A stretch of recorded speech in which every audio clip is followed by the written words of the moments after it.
My parents banned me from Christmas for years and only loved my brother. At his job interview, HR revealed I was the CEO, and his face went pale. My name is Selene Drayton, and I am 32 years old.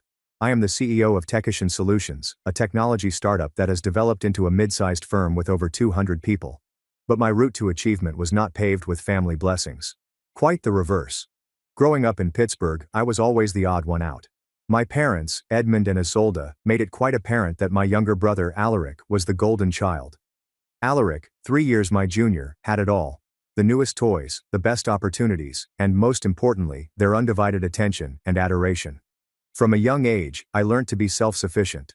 My parents attended all of Alaric's little league games and school productions, but they were rarely present for my academic competitions or piano recital.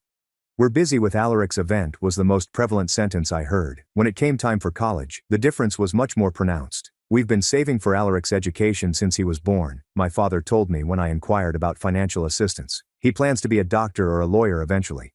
"Selene, you've always been independent." I finished with honors in computer science and business administration, having worked 3 part-time jobs and taken a full academic load at State University.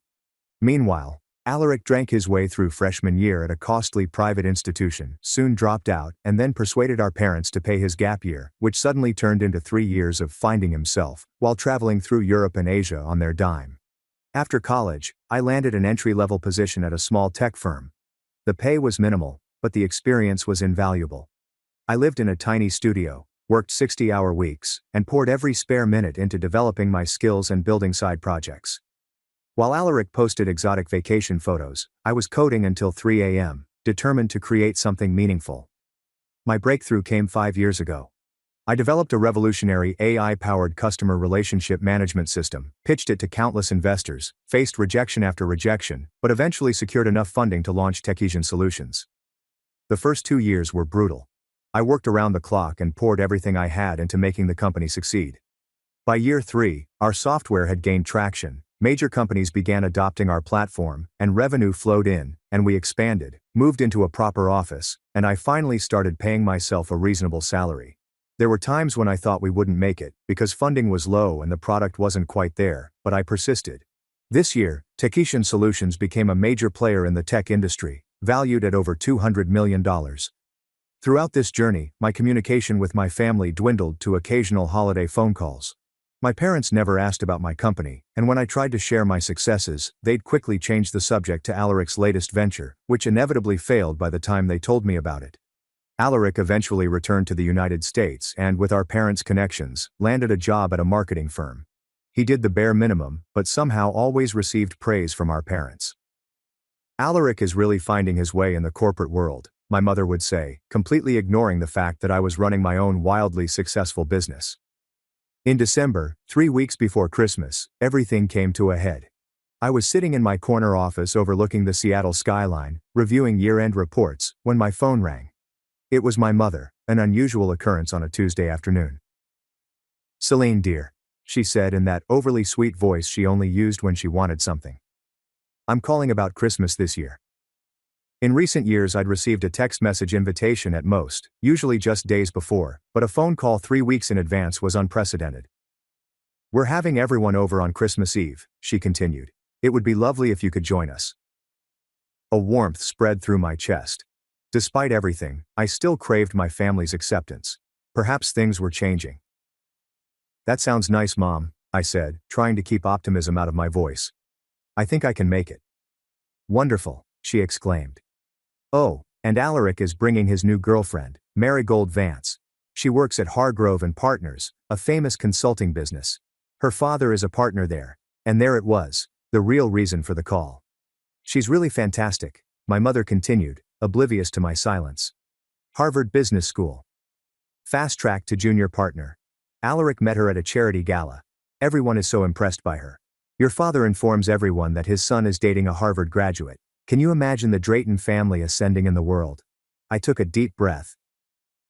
"Mom, did I mention that Compilation was featured in Forbes last month? We plan to extend into Europe next year." "Oh, that's nice, dear," she said. "Anyway, Marigold comes from a very good family. Her mother serves on the board of the symphony orchestra, and they have a summer house in the Hamptons. Alaric suggests they travel there for New Year's." Isn't this exciting? I bit my tongue. Very thrilling. Listen, Mom, I need to return to work. I have a meeting in 5 minutes. Of course, dear. We will see you at Christmas. Wear something pleasant, will you? None of those business suits. Marigold is incredibly fashion-forward. After we hung up, I gazed at my phone. My mother's behavior shouldn't have surprised me, but it still hurt. I shook it off and went back to work, trying not to think about the forthcoming holiday. A week before Christmas, I was finishing my travel preparations when my phone rang again, this time from my father. He rarely calls me, so I answered instantly, alarmed. He said, "Celine," gruffly and without greeting. "Dad, is everything all right?" "I'm calling about Christmas," he stated. "Your mother and I have been talking, and we think it might be best if you don't come this year." I sat in startled stillness, my hand clutching the phone. "Alaric's girlfriend comes from a good family," he added firmly. "We don't want anything to complicate things." "Complicate things?" I repeated, scarcely audible. "What does that mean? Do you understand what I mean? Celine and Marigold are wealthy and successful. Her family has ties. We need to show her that our family is respectable, but I am not." The words came out sharper than I had intended. "Don't twist my words," he yelled. "Your brother has an opportunity for a good future here. The last thing we need is you bringing in your alternative lifestyle." "My alternative lifestyle?" I was very perplexed. "Dad, I'm the CEO of a technological company. What exactly are you talking about?" "All that independent woman stuff, the career obsession, the way you always have to one-up your brother with your so-called success." So-called success? The word struck me like a physical blow. "You've always been difficult, Celine," he said when I didn't react. "You've always had to do things your way, never mind how it affects the family. Can you think of someone else for a moment? Think of your brother's future." I sat there, phone clamped to my ear, as my father shattered every notion I had about my status in the family. I wasn't being barred from Christmas because of anything I had done. I was being banned because of who I was: accomplished, independent, and unwilling to pretend I was anything less than I was. "I understand," I finally answered, my voice firm despite the tears threatening to fall. "Enjoy your Christmas." "Good," he said, happy that I didn't fight. "Your mother will call you after the holidays." After hanging up, I sat motionless at my desk, staring out at the Seattle skyline as the winter sun set early, casting long shadows across the city. I had built this company, this career, this life, all on my own, without their help or support, and it still wasn't enough to earn a place at their Christmas table. For the first time in years, I allowed myself to cry over my family's rejection. Deep, gut-wrenching sobs that left me gasping for breath. I cried for the little girl who had never been enough, the teenager who had worked herself to exhaustion trying to earn approval that would never come, and the woman who, despite everything, yearned for her parents' acceptance. When the tears stopped, I wiped my face, squared my shoulders, and went back to work. If I wasn't allowed to spend Christmas at my parents' place, I would make my own celebration. It was my first Christmas alone, and the silence was deafening. From my rooftop apartment in Seattle, I could see the Space Needle lit up with holiday lights. I had just decorated a modest tree and a few ornaments. Callista, my executive assistant, sent me a note saying, "Merry Christmas, Celine. Remember, my mom's legendary eggnog is ready for you if you change your mind about coming over." Callista had been horrified when I indicated I'd be spending Christmas alone and had instantly invited me, which I respectfully declined, not wanting to intrude. Before I could react, I received another message from Ophelia, my best friend since college. "Merry Christmas, Becca. Dorian and the kids are inquiring when Auntie Celine will arrive. The ham is in the oven, and there's a glass of wine bearing your name on it. Please tell me you aren't spending the day alone in your antiseptic flat." I smiled despite myself because Ophelia knew me too well. We had met during freshman orientation and been inseparable ever since. She had witnessed firsthand my struggles with my family, and had opened her own family to me without hesitation. I stared at my phone for a long time before making a decision. I texted Ophelia back, "Give me an hour. I will bring dessert." I quickly showered and dressed, then drove at the only open bakery to pick up a chocolate cake. As I parked into Ophelia's suburban driveway, the front door burst wide, and her 7-year-old twins, Isabeau and Caspian, raced out to greet me, still wearing their Christmas jammies. "Auntie Celine, did you come?" Isabeau squealed. "We thought you weren't coming," Caspian said, grabbing the cake box. "Mom said you were working." "I finished early," I pretended, following them inside. Ophelia's home was the polar opposite of my minimalist apartment. Every surface was adorned with Christmas cheer, the air smelled of cinnamon and roasting ham, and Christmas music played softly. Ophelia appeared from her kitchen. "You came," she exclaimed, her voice filled with relief, and she hugged me hard. "I'm so glad." Her husband, Dorian, came behind her, holding their 2-year-old daughter, Amara, on his hip. "About time you showed up, Celine. Ophelia has been checking her phone every 5 minutes." I was enveloped in the warmth of Ophelia's family. We ate a delicious meal, opened presents. Ophelia always had gifts for me, played board games with the kids, and talked and laughed by the fire. No one asked about my work or accomplishments, or compared me to anyone else.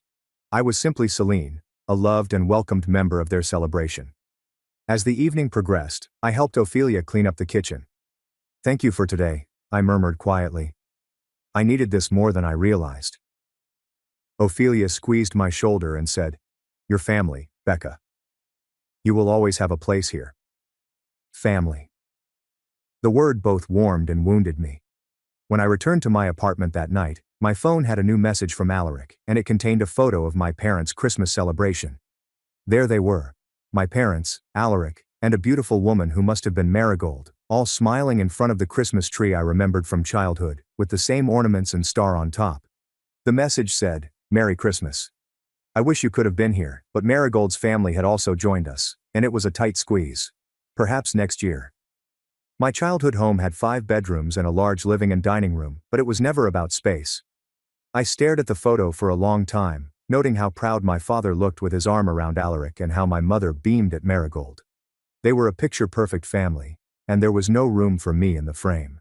At that moment, something inside me shifted, a door closed and a window opened.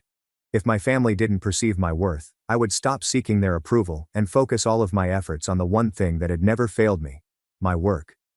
I worked more hours than ever before during the week between Christmas and New Year's. My team was on vacation, so the office was quiet, allowing me to work without interruption. I refined our 5-year expansion plan, started discussions with potential European partners, and created a new marketing strategy. Callista returned to work in early January and was surprised to find my office completely reorganized. "Did you work for the entire holiday?" she inquired, concerned. "I had a breakthrough," I said, barely looking up from my computer. "I think this is going to be our biggest year yet."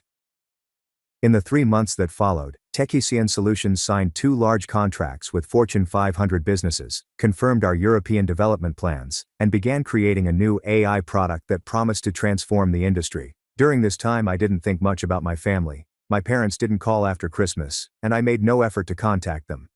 Alaric occasionally texted me updates on Marigold, but I responded with brief, polite messages that revealed nothing about my personal life. As a result, the company thrived. As March approached, I was fully immersed in preparations for our biggest expansion yet. We were moving to a larger office space in downtown Seattle, hiring dozens of new employees across all departments, and Techician Solutions was no longer a startup, but a major player in the tech industry, with me at the helm. "Celine, do you have a minute?" Our HR director, Elowen Price, popped into my office one afternoon in mid-March. "Of course, Elowen. What's up?" Elowen arrived, locking the door behind her, holding a folder in her hands and wearing a strange expression that ranged between amusement and concern. "We've received over 300 applications for the senior project manager positions," she said, seated next to me. "The hiring team has narrowed it down to about 20 candidates for first-round interviews." "That's wonderful," I remarked, wondering why this needed to be done in person rather than via email. "Are you finding quality candidates?" "For the most part, yes," she said. "But there's one application I thought you should see." She slid the folder onto my desk and toward me. My brother, Alaric Drayton, had a resume inside, which I quickly scanned, noting the inflated job titles and vague accomplishments he had listed. His current position was Executive Marketing Strategist at a small local firm, where he was at best a mid-level marketing associate. "Was you aware he was applying?" Elowen inquired carefully, as she was one of the few people at the company who understood anything about my family. "No," I said, still looking at the resume. "I had no idea." "He was quite confident during the phone screening," Elowen recounted with a chuckle.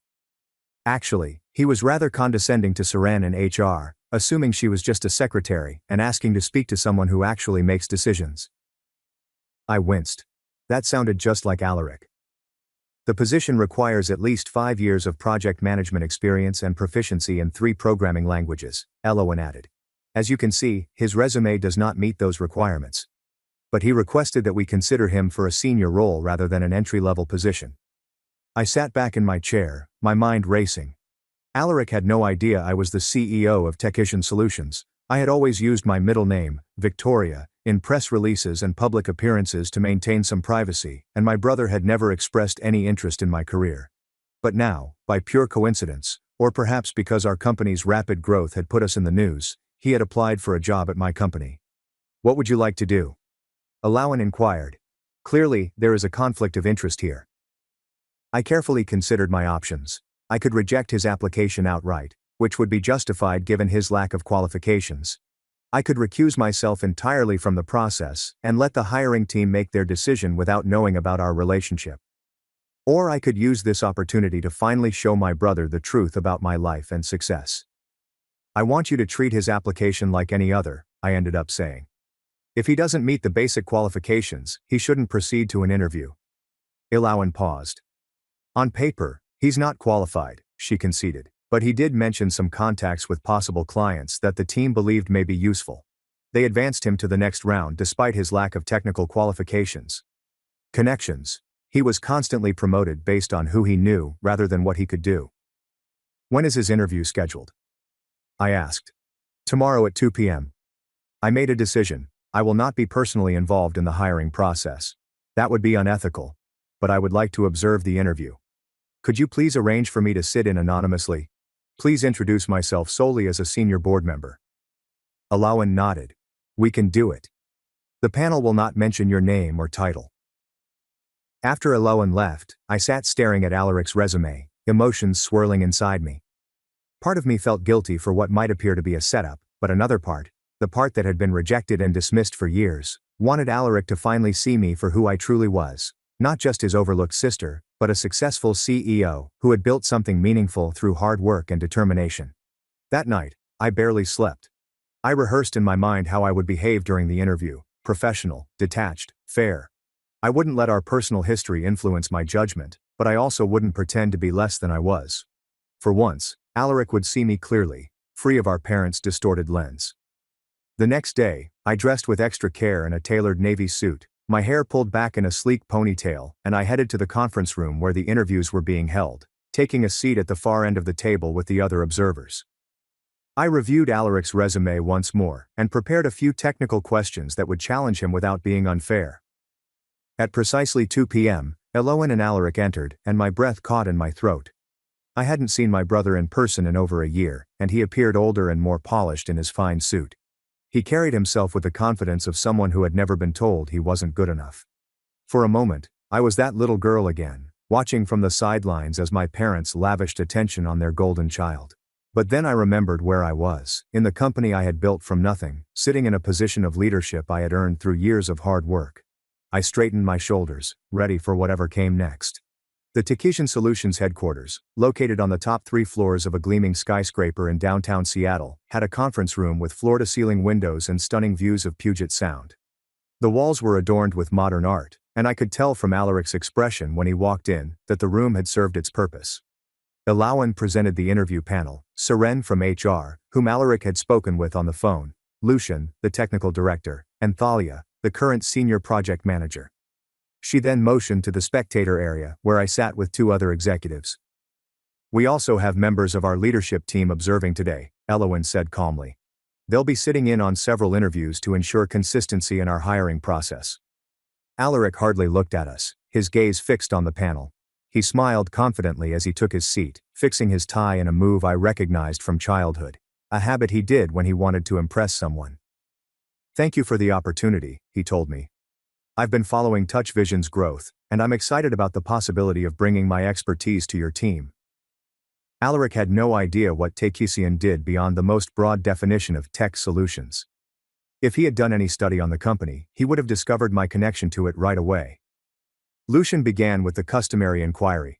Can you tell us about your experience managing complex technical projects? Alaric launched into a well-rehearsed response about a marketing campaign he had led at his current company. I coordinated between multiple departments, managed a substantial budget, and delivered results that exceeded expectations, he concluded, leaning back slightly as if expecting applause. And what project management methods did you use? Lucian pressed. Alaric held his breath. I believe in a flexible approach that adapts to the specific needs of each project, he answered evasively. I don't like to be constrained by rigid methodologies. Thalia jumped in. Could you show us how you would set up a Kanban board for a software development project? Alaric's confidence was noticeably shaken. Well, I would delegate that to the technical team members, he responded. My strength is in the big picture strategy, not the day-to-day technical details.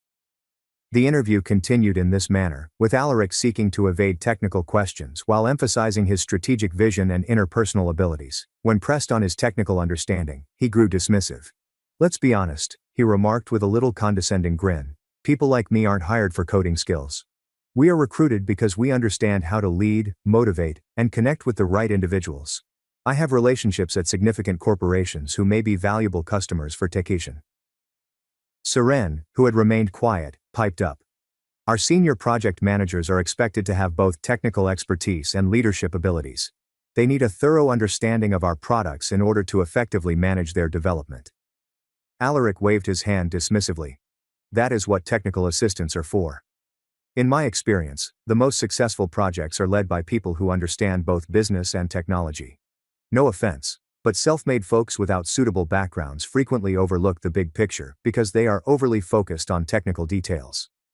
Everyone in the room, including myself, was aware that Techation had been developed from the ground up by self-made individuals.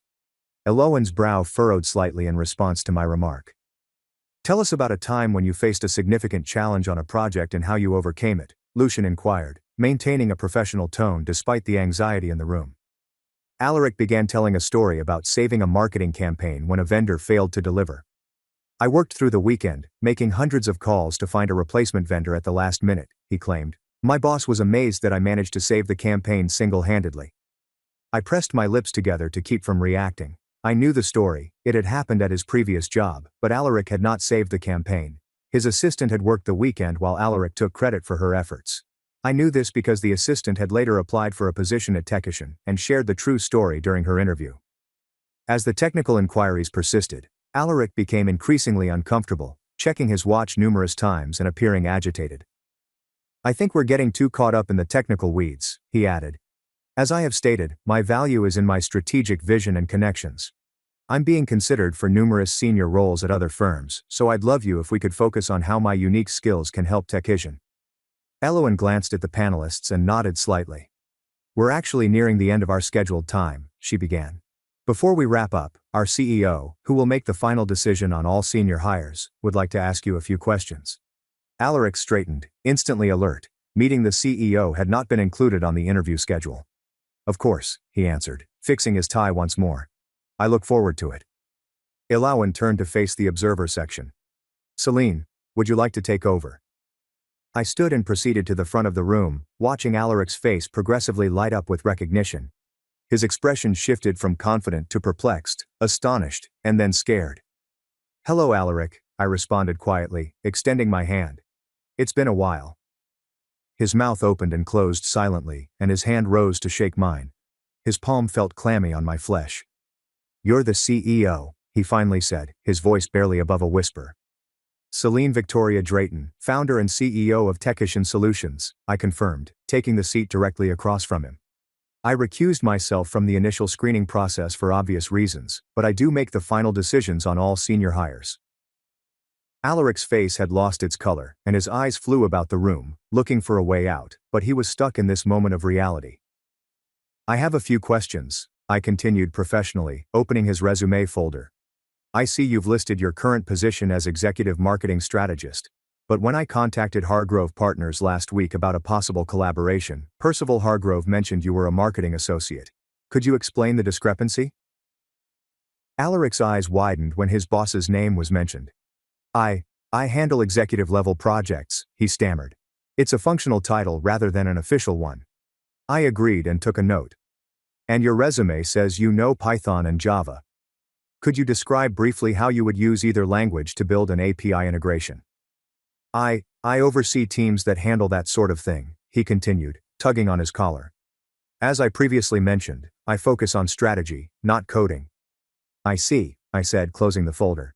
One final question. You mentioned having connections who could refer lucrative business to TechAscion. Could you be more explicit about those contacts and how they have translated into business results in your current position? Alaric shifted uncomfortably. Well, Marigold's father. That is my girlfriend's father. He's a partner at a major consulting firm, and my father knows several business owners in Pittsburgh who might. His voice trailed off as he realized how weak this sounded. The connections he was so proud of were, at best, second-hand, leveraging relationships that weren't even his. Thank you for your time today, Alaric, I replied, rose to close the interview. Our HR team will be in touch regarding next steps. I offered my hand again, retaining complete professionalism despite the tumult of emotions beneath the surface. Alaric shook it, still looking stunned. Thank you, he said, clutching his portfolio with quivering hands. Alawan went up to guide him out. As they approached the door, Alaric looked back at me with a mixture of uncertainty, embarrassment, and something else, perhaps a dawning realization, in his eyes. Then he was gone, and the room grew silent. Lucian let out a low whistle. Well, that was unexpected, he replied. I take it you two know each other. He's my brother, I said simply, gathering my notes. That's why I didn't participate in the original screening process. Please analyze his application based on our regular criteria, disregarding our relationship. The team nodded, but I could see the questions in their eyes. I excused myself and returned to my office, locking the door behind me. It was only then that I allowed myself to understand what had just transpired. I didn't intend to embarrass Alaric, but I also didn't shield him from the consequences of his own arrogance and lack of preparation. For once, he had been judged solely on his own merits, without our parents' influence swaying the scales in his favor. I felt no satisfaction in his discomfort, only a strange sense of closure. For years I had worked in the shadows of my family's dismissal, developing something they had never acknowledged. Now that Alaric knew the truth, it was unclear whether anything would change. I had just finished collecting my thoughts when my office phone rang. It was Alawan at the reception desk. Celine, she replied, her voice tight. Your brother is still inside the building, he's demanding to talk with you and is on the phone with someone. I guess that could be your father. I closed my eyes briefly, knowing that this was not done with Alaric. It never was. Send him in, I told him. And Alawan, thank you for handling the situation so professionally. Of course, she said.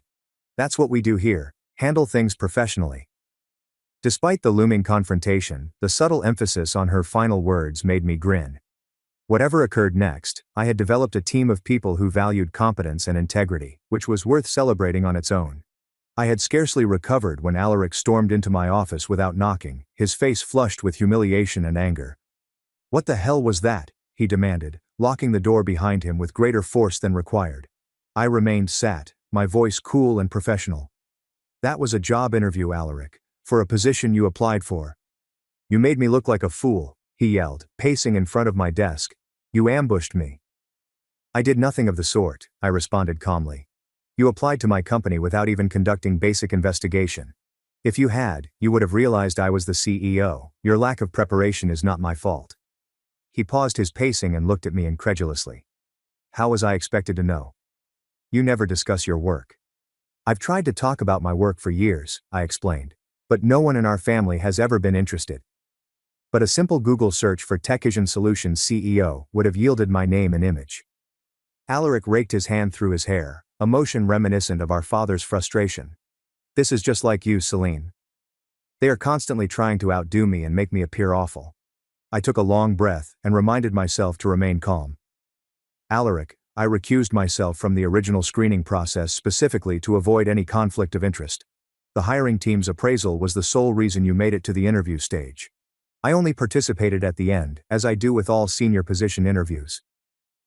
But you asked me those impossible technical questions, he lamented.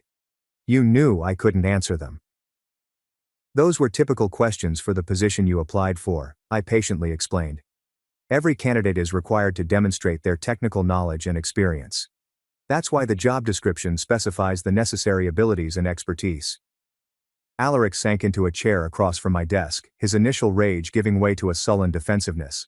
Dad's furious, he murmured. He's on his way here. I felt a chilly weight descend in my stomach. Is Dad coming here, to my office? I contacted him shortly after the interview, Alaric acknowledged, avoiding my gaze. He and Mom are both coming. They were already in Seattle, visiting Marigold's parents. My parents, despite several invites, had never visited me in Seattle, but they would go across the nation to meet the family of their son's fiancée. Alaric, I explained cautiously, this is my workplace. Whatever familial concerns we have should be addressed personally, not in my professional setting. He shrugged, expressing both hopelessness and a disregard for my boundaries. Too late. They're probably already inside the building. As if on cue, my phone rang again, this time from the reception desk. Miss Drayton, your parents have requested to see you. Should I send them up? I closed my eyes briefly to center myself. Yes, please accompany them to my office. Could you please invite Aloan and Callista to join us in about 10 minutes? Having witnesses would perhaps prevent the incident from becoming too serious. While we waited, Alaric's phone rang with a text message, which he examined with a smug smile. Marigold's father might be interested in investing in your little company, he remarked. That's what connections can do for you. Before I could react, the door opened, and my parents entered my office. My father, Edmund, walked in first, his face set in the severe expression I remembered from childhood scoldings, and my mother, Isolde, followed, her eyes darting about the huge corner office with obvious surprise. Celine, my father began without a prelude. What does this mean? You embarrassed your brother at a job interview. Is this some sort of revenge? I stood there, retaining my professional demeanor. Hello, Dad, Mom. Please take a seat. This does not have to be confrontational. Don't tell me how this needs to be, my father screamed, still rising. Alaric tells us you ambushed him, asked him impossible questions, and made him look incompetent. I did nothing of the such, I said quietly. Alaric sought for a top position at my company without knowing I was the CEO. The questions he was asked were standard for all candidates applying for that position. My mother, who had taken a seat next to Alaric, asked, "What is your company? Are you the CEO here?" She gazed around the office again, admiring the awards on the wall, the view of the Seattle skyline, and the obvious signs of success. Yes, Mom. I started Techician Solutions 6 years ago. I'm the CEO and main shareholder. I couldn't keep the pride out of my voice. My father brushed it away impatiently. That isn't the point. The point is, Alaric needs this job, and you have the ability to aid him. That is what family does. The position Alaric applied for requires technical skills and experience he doesn't have, I told him. It wouldn't be fair to other candidates or to the company to hire someone unqualified because of family connections. So you're unwilling to aid your brother? My father demanded, his voice rising. After everything we've done for you? Something inside me snapped at those words. What have you done for me? I repeated, my voice dangerously quiet. And what precisely would that be, Dad? My father was surprised by my tone. We raised you, educated you. No, I said, stunning everyone in the room, including myself. You reared me but did not teach me. I worked 3 jobs to pay for college, and you paid for Alaric's expensive university. You've never supported my profession, expressed interest in my accomplishments, and most recently, barred me from attending Christmas because you feared I'd humiliate you in front of Alaric's girlfriend. My mother exclaimed, "That's not what happened." It's exactly what happened, I stated firmly. Dad contacted me a week before Christmas and told me not to come because Alaric was bringing Marigold and you wanted to show her family that you were respectable. Those were his exact words. Alaric looked uneasily at our parents. I didn't know about that, he muttered quietly. Of course you didn't, I told you. You were too busy sending me photos of the Christmas celebration I was excluded from. My father's face had turned scarlet. This is absurd. We're getting off subject. The problem here is the job. No, Dad, I interrupted again. The problem here is much larger than a job. The problem is that I've always been considered as inferior to Alaric. I've worked really hard to build this firm, to create something significant, and not one of you has expressed true interest or pride in what I've accomplished. A knock on the door broke the strained silence that followed. Aloan and Callista entered with professionally neutral statements. You wanted us to join you, Celine? Aloan stated. Yes, thank you, I responded, grateful for their attendance. Mom and Dad, this is Aloan Price, our HR director, and Callista Rowan, my executive assistant. They're here to help us clarify our hiring procedures. My father frowned at the visitors. This is a family matter. Actually, I answered firmly. This started as a professional issue.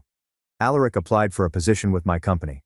The fact that we are related does not affect our employment policies or procedures. Elowen moved ahead. Mr. Drayton, we have a rigorous and fair hiring process. All candidates are evaluated using the same criteria. The job description clearly outlines the exact technical abilities and expertise required for the senior project manager position.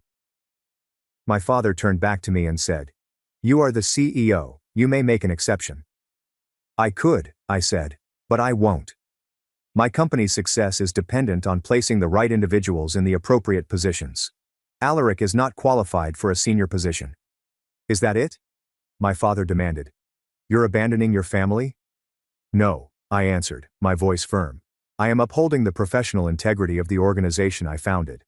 However," I added, looking at Alaric, "we do have entry-level roles in the marketing department that may be suitable. You would have to start at the bottom and work your way up, learning the essential skills along the way, but there would be room for advancement." Alaric appeared upset. "Entry-level? I have 5 years of marketing experience." "Yes," I acknowledged, "but not in technical project management at our company. Those are different career paths." "This is insane," my father exclaimed. "You are torturing your brother because of your own fears. Always attempting to show that you're superior than everyone else." "Dad, I've developed a $200 million firm from nothing." I had a flash of rage, but I kept my voice controlled. "I employ more than 200 people. I do not need to prove anything to anyone. What I'm attempting to do is build a great firm on merit and hard work, not nepotism." My mother, who had been unusually silent, eventually spoke up. "Celine, after all these years, can you put your resentment aside and help your brother? Family should come first." "That's a convenient principle to cite right now," I responded.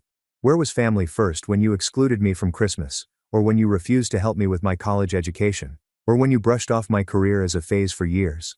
My mother had the grace to appear uncomfortable. "Things weren't always perfect, but—" "They still aren't," I gently interrupted. "But I'm not going to refuse to help Alaric.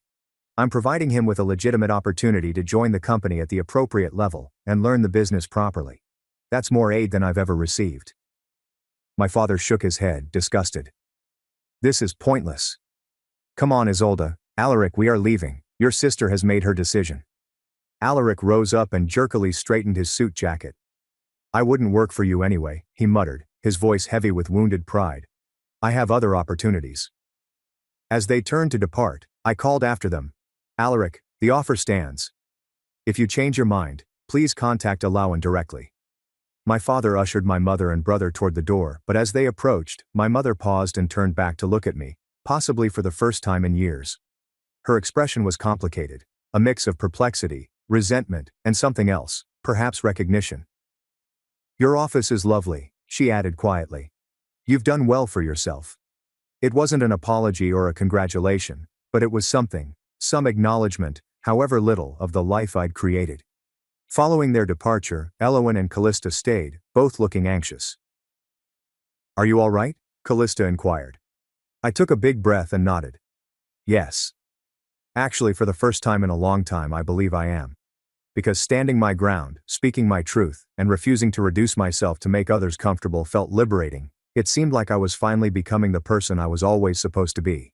After 2 weeks without hearing from my family, I put myself into work, finalizing our European development plans and coordinating the transition to our new, larger office space. The confrontation with my parents and Alaric had been unpleasant, but it had also been clarifying. For the first time, I spoke my truth without apologizing for my success or downplaying my accomplishments to make others comfortable. It was Sunday afternoon, and I was relaxing on my sofa with a book and a cup of tea when my phone rang. It was my apartment building's security desk. "Miss Drayton, your parents have requested to see you. Should I send them up?" I sat up straight, shocked. My parents had never been to my place before, and after a moment of doubt, I consented to let them in. When I opened the door, I noticed how much older my parents were compared to 2 weeks previously. My father's shoulders were slightly bent, and my mother's grin was cautious and doubtful. "Celine," my mother murmured softly, "thank you for visiting us. We should have contacted beforehand, but we weren't sure you'd be willing to meet." "Come in," I said, stepping aside so they might enter. They came into my living room, taking in the modern furnishings, the floor-to-ceiling windows with views of the city, and the tasteful art on the walls. I observed my mother's eyes searching for family photos, but finding none. "Can I get you some water, tea, and coffee?" I offered, relying on civility to get beyond the awkwardness. "No, thank you," my father replied, becoming calmer than he had been in my office.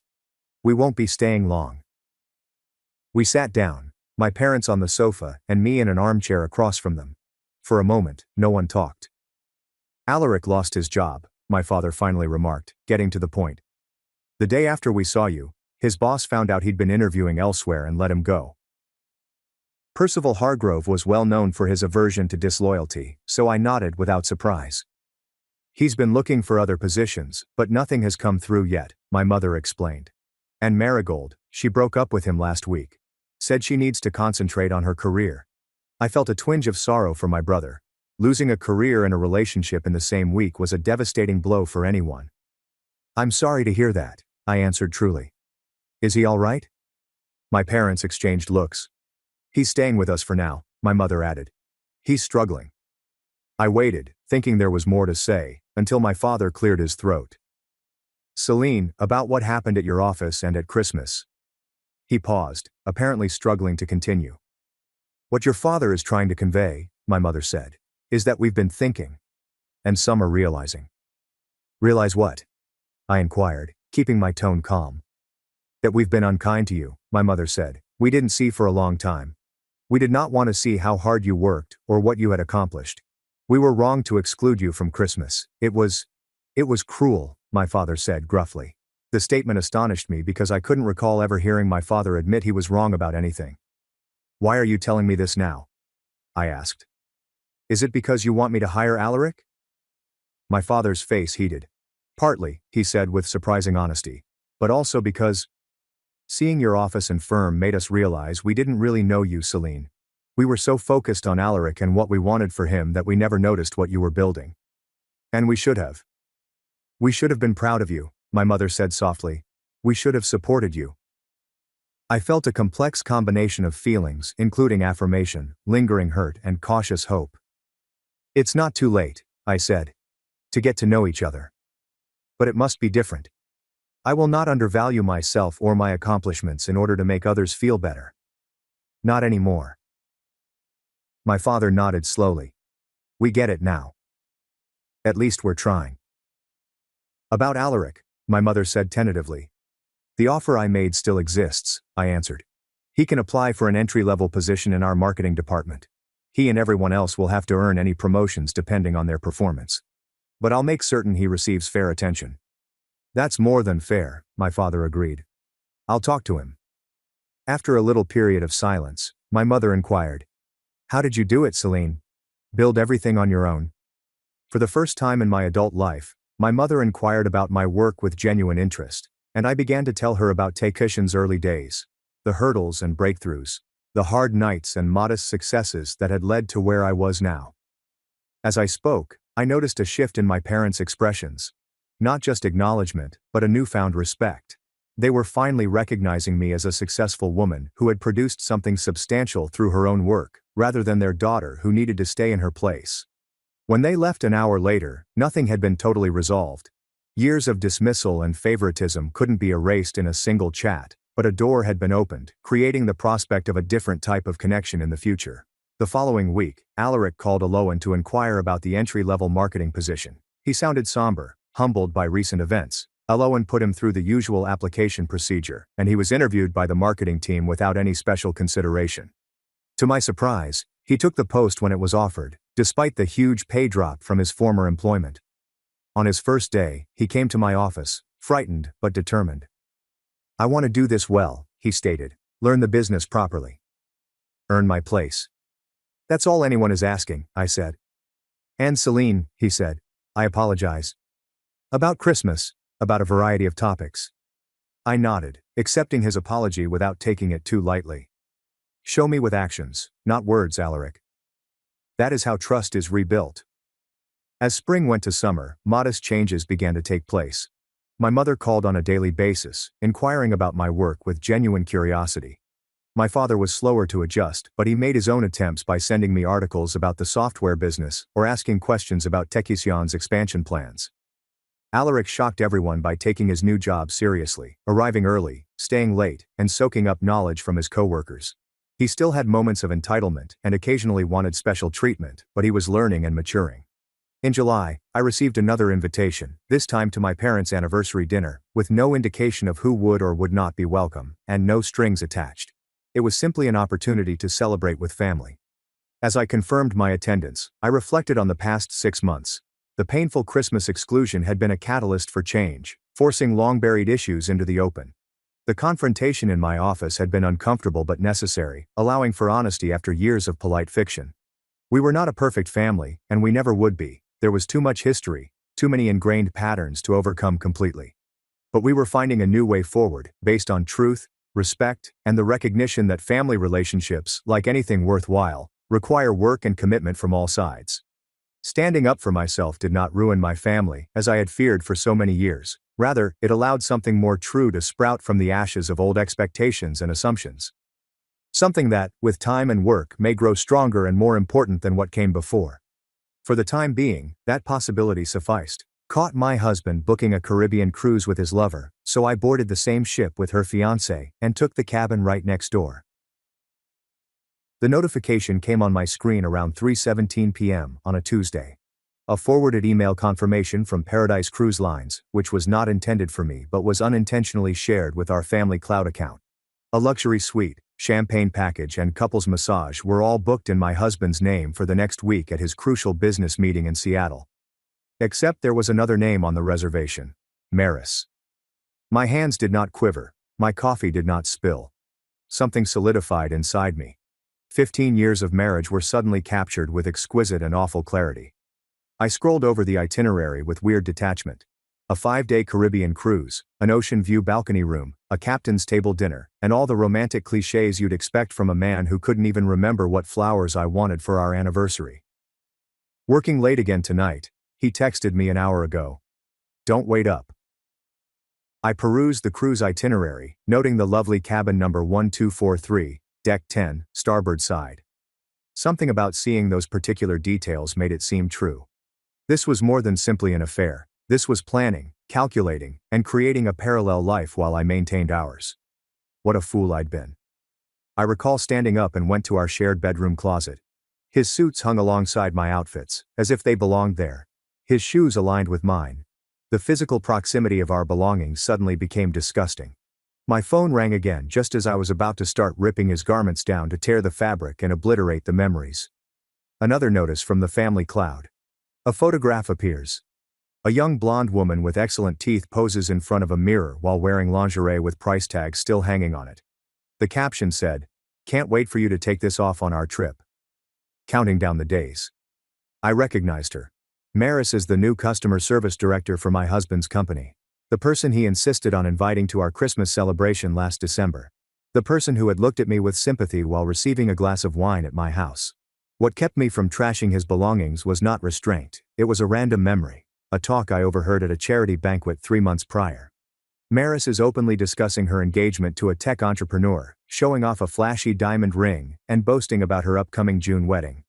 I perched on the side of our bed, phone still in hand, and tried something I'd never done before. I looked up her name on social media. Her profile was public, with hashtags for being blessed and future wife. And there he was, her fiancé, tagged in dozens of images. Cassian, gorgeous in his polished Silicon Valley style. His personal profile is full with startup success stories and motivational remarks. One recent post piqued my interest. Heading on a solo trip before the wedding madness. Time to clear my head and come back, ready to start forever with a Maris. The cruise dates coincided exactly.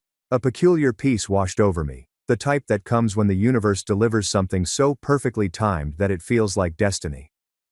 I opened my laptop and went to Paradise Cruise Line's deck layouts and cabin availability. My credit card was already in my hands. 20 minutes later, I received my own confirmation email. Single cabin 1245, located adjacent to their love nest. The symmetry was too beautiful to overlook. I took a big breath and did the only reasonable thing a lady in my situation could do. I found Cassian's business email address on his company website and sent him a note. Mr. Cassian, I believe we have an important conversation about our respective partners and their impending Caribbean cruise. Would you be available for coffee tomorrow? It concerns your fiancé, Maris, and my husband, who have made plans I believe you should be aware of. I've attached the booking confirmation. I did not cry. I did not yell. I just waited and watched the small dots that suggested he was reading my message. Typing, pausing, and typing again. He responded 3 minutes later. Where and when?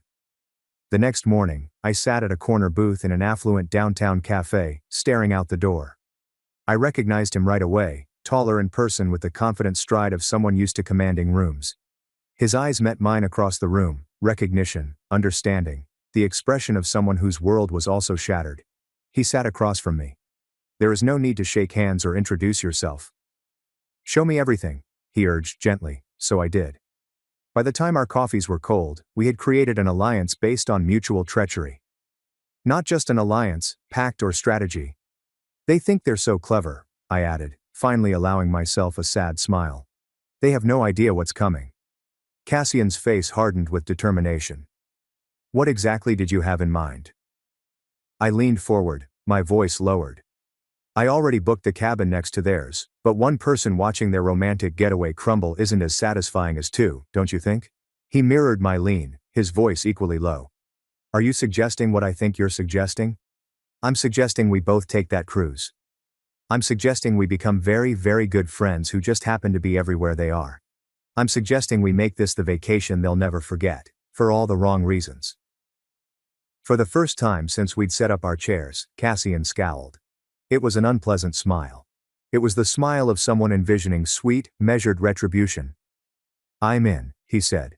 But we need to be smarter than them. We need a plan that doesn't just catch them, but destroys whatever fantasy they've built. I nodded, feeling something like exhilaration beneath my fury. By the time we dock back in Miami, they'll wish they never set foot on that ship. The week preceding the cruise included an Academy Award-worthy performance. I kissed my hubby farewell as he packed his conference attire. I helped him select a tie for his presentation. I even took him to the airport, waving from the departure lane with a huge smile on my face. I'll miss you, he replied, his gaze not meeting mine. Oh, I'm sure the time will fly, I said, recalling the bikinis and evening gowns already packed in my own bag, stashed in Cassian's temporary residence.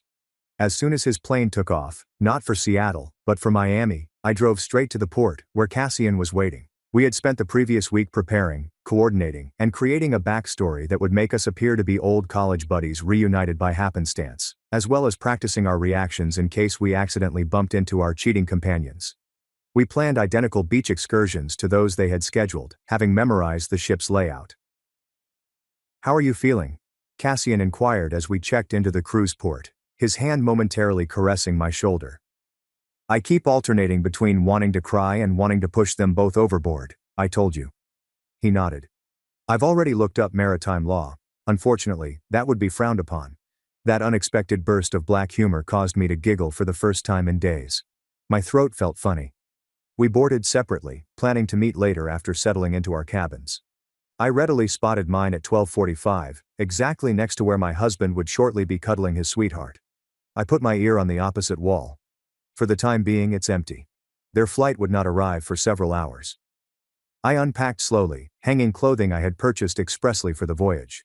My husband had never seen these dresses selected to make a statement when the inevitable clash occurred. At 6 p.m., Cassian texted, "They've boarded. I just saw them at check-in. They didn't see me." My heart raced. My palms became moist. The time was arriving faster than I expected. Cassian and I met in a bar 3 decks up, far enough apart to avoid running into each other. He already had a martini ready for me. "To the most twisted vacation either of us has ever taken," he exclaimed, raising his glass. I clinked mine against his. "May we survive with our dignity, if not our marriages." "My marriage appears to have ended before it began." His voice had the hollow tone I'd been feeling in my chest for days.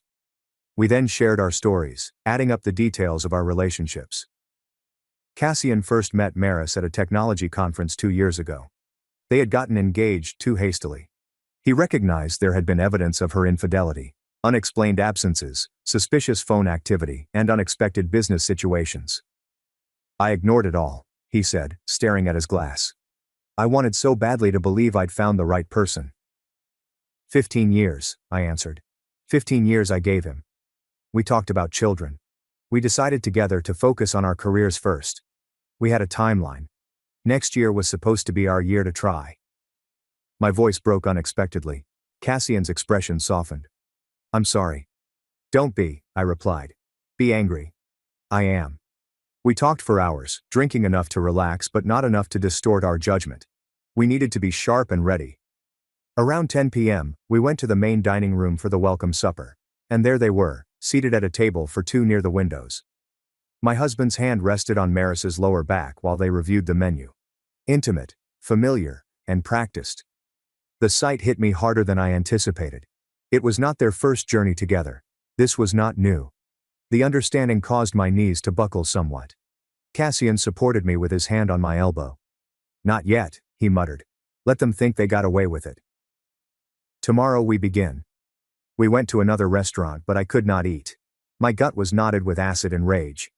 How long do you think this has been going on? I inquired, moving pasta around my plate. Does it matter? A day? A month? A year? They both betrayed us. It matters to me, I insisted. I need to know how much of my life has been a lie. Back in my cabin that night, I pushed my ear against the wall. I could hear them laughing, chatting, and the occasional squeak of the bed springs. I documented it all as evidence of what was to follow. I barely slept. When dawn came, Cassian and I met for breakfast on the Lido terrace.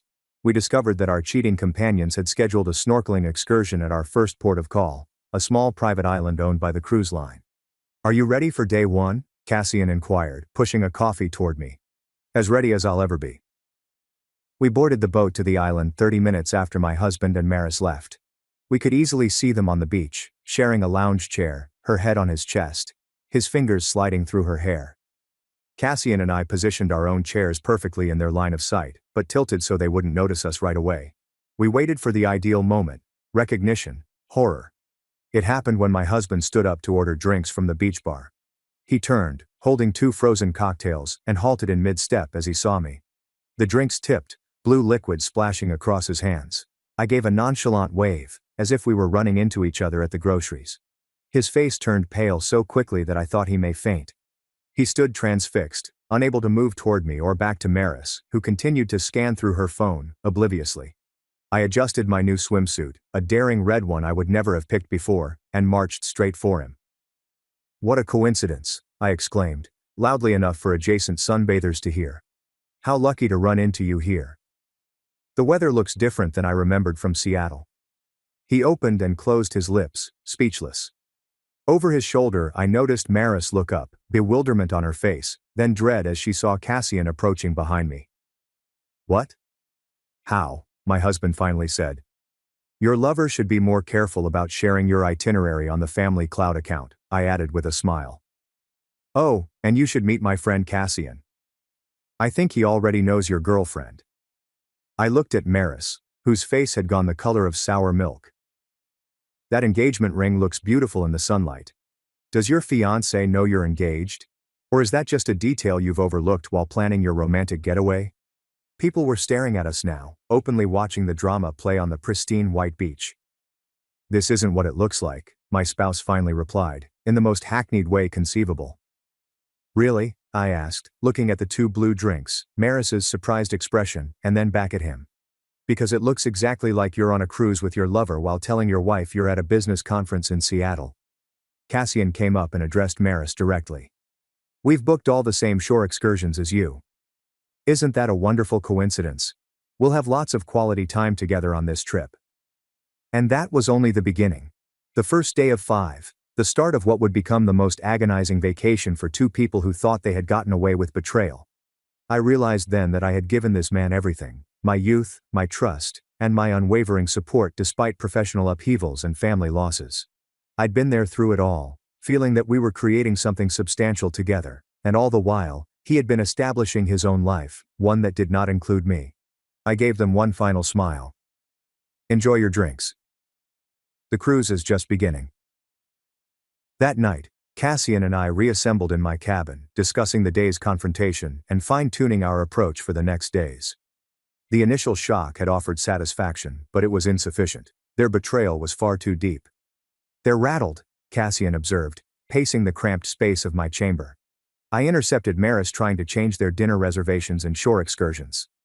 I nodded while scrolling through the ship's software on my tablet. "They won't get far. I've befriended 3 crew members who keep me updated on any changes they try to make." This was no longer a spontaneous reaction. Throughout that week of planning, I was systematic in ways I never imagined I could be. My husband had no idea that before leaving the house, I had photographed all of his workplace paperwork. I'd downloaded his text message history using our phone plan's backup service. I phoned our bank and identified major expenses from the previous year, resulting in a clear timeline of his affair via hotel bills and gift purchases. What Maris didn't realize was that Cassian had been similarly diligent, taking screenshots of suspicious texts, following her location history, and, most importantly, documenting how she had been diverting funds from their startup's investors to support expensive items. "Tomorrow is the formal dinner," I added, looking over the schedule. "They'll expect us to make a scene." Cassian stopped pacing. "So we don't. We do the opposite." "Exactly." I smiled, experiencing a frigid clarity. "We'll be charming. Friendly, even. We'll invite them to join our table. We'll talk casually about psychological warfare." Cassian nodded gratefully. The anticipation of confrontation is often worse than the confrontation itself. I stood and headed to my suitcase, taking out a wrapped packet. I've been saving this for the right moment. Now, I think I know when to use it. Inside were photos, security camera shots from the ship, of my husband and Maris from prior vacations. Dates, timestamps, and confirmation of a trend dating back 18 months. The chief of security had been surprisingly supportive once I described my circumstances, offering a large consultation fee. "How did you get these?" Cassian inquired, impressed. "Let's just say when your husband brags about always booking the same cruise line for business trips, it creates a traceable pattern." I organized the photographs chronologically. 8 cruises in 18 months, always with her, always during what he claimed were conferences or client meetings. Cassian whistled faintly. "That's not a romance. That's a second relationship." "Exactly. And tomorrow night, I want them both to understand that we know everything. Not just this cruise. Everything." We sat up past midnight arranging every contact and casual encounter for the coming days. We were no longer improvising. This was a planned revenge. The next morning we went on another shore excursion, this time to our first point of call to see ancient ruins. Cassian and I arrived right on time, just as my husband and Maris were about to board the tour bus. When they saw us, the color left their faces. I smiled cheerfully and took a seat straight behind them. "Good morning. Sleep well?" Maris looked straight ahead, rigid with stress. My husband gave a feeble smile. Look, we can talk privately." "Oh, we'll have plenty of time to talk," I told him. "We have 3 more days together on this lovely ship." No rush. Throughout the tour, Cassian and I kept up a polite conversation, occasionally asking benign questions to our uneasy companions. "Have you visited these ruins before? Isn't the architecture fascinating?" Each everyday interaction appeared to make them more nervous than a direct confrontation would. When we got back to the ship, they were plainly upset, exchanging heated whispers, peering over their shoulders, and jumping at every corner where they glimpsed us. I donned a black dress I purchased expressly for this vacation to the formal dinner that night. Elegant and modest, but with just enough edge to make a statement. Cassian donned a fitted suit that showcased his athletic physique. We entered the dining room intentionally, 15 minutes after my husband and Maris had been seated. "May we join you?" I inquired, already drawing out a seat at their table for 2. "The maitre d' mentioned you had room." He couldn't refuse without causing a scene. Trapped by social convention, they shuffled uneasily as we settled in. "Wonderful evening, isn't it?" Cassian asked, unfolding his napkin with practiced elegance. "Maris, that dress looks familiar. Didn't you wear it to the Henderson Charity Gala last month?" Her eyes expanded slightly. The Henderson Gala had been a work function, and she had presented my husband as a colleague. "Yes, I think so," she muttered. I flagged down a waiter. "Champagne for the table, please." "We're celebrating." My husband's expression clouded. "What exactly are we celebrating?" I grinned as I reached into my purse for the envelope containing images. "Anniversaries, specifically the 18-month anniversary of your first cruise together." I arranged the images on the table one by one, almost like dealing cards. Caribbean, March last year, Mediterranean, May, Alaska, July. Each one during what you told me were business trips. The blood drained from his face. How did you? I've always admired your consistency, I said, my voice steady despite my racing heart. Same cruise line, often the same cabin category, made tracking surprisingly easy. Maris's hand trembled as she grabbed for the water glass. Cassian picked that moment to make his contribution. Speaking of consistency, he remarked, sliding a folder across the table toward Maris. I've been reviewing our company's finances. Interesting pattern of withdrawals that coincides with the dates of these cruises. Her glass had frozen halfway to her lips. That's not, you can't prove. Our investors were quite interested in the documentation, Cassian explained calmly. I had a fascinating call with them yesterday. This was the moment I had hoped for. Witnessing the dawn of realization that we weren't just furious spouses lashing out. We'd been methodical, patient. We had receipts, literally and figuratively. What do you want? My husband finally inquired, his voice barely heard above the diner's background hubbub. I leaned forward and maintained eye contact. For tonight, just dinner, pleasant conversation. Maybe you could tell Cassian about your conference schedule for the next few months. I'm sure he'd be interested to know which business trips are actually romantic getaways. They sat still, locked in their own web of falsehoods. As the server approached with champagne, I raised my glass. To truth, it always surfaces eventually. Throughout dinner, we maintained a pleasant conversation, occasionally dropping tidbits that demonstrated how carefully we had investigated their affair. Each discovery seemed like a precise incision, with little wounds that compounded to do great damage. By dessert, they both appeared physically unwell. When we eventually stood to leave, I placed a room key card on the table. For your convenience, I clarified. It's for the cabin adjacent to yours. We've been taking turns listening through the wall. The soundproofing is surprisingly poor. My husband's expression contorted with the realization that even their most private moments had been jeopardized. As Cassian and I walked away, he muttered. That was masterful. But that's just the beginning, isn't it? I nodded, not joyfully, but with cold satisfaction. Tomorrow we move to phase 2. Tonight was about showing them we know everything. Tomorrow is about showing them what that knowledge will cost them. Back at my cabin, I finally allowed myself to experience genuine grief. Not for my husband, but for the life I had envisioned. 15 years lost, trust shattered, and future hopes dashed. But in its place was something unexpected. A sense of personal power. I had been caught off guard by betrayal. However, I had replied with planned action rather than helpless despair. Before going to bed, I texted Cassian one last time, thanking him for the day. Tomorrow, we will show no mercy. His response was immediate. They caused the situation. We're only ensuring they face the punishment they deserve. I fell asleep to the sound of a muted quarrel through the wall, a lullaby of justice unfolding. The third day of the voyage started bright and clear. The weather was ideal for what Cassian and I had planned. While my husband and Maris argued all night, we were finalizing arrangements with the many crew members and passengers we had recruited to our cause. Our first interaction was during breakfast. We noticed them at a corner table, slumped over coffee, looking weary and nervous. Instead of approaching, we sat in the center of the dining room, laughing and conversing with a group of travelers we had become acquainted with. Specifically, 2 couples who turned out to be from my husband's industry. Mael and Sabine are from Westbrook Partners, I said as we passed by their table later, waving at our new pals. Apparently, they've been trying to reach your company about that merger proposal. What a coincidence finding them here. My husband's coffee cup clattered against the saucer. Westbrook Partners was a large potential client that his company had been pursuing for months. They were learning about his business conference as he sat close to his lover.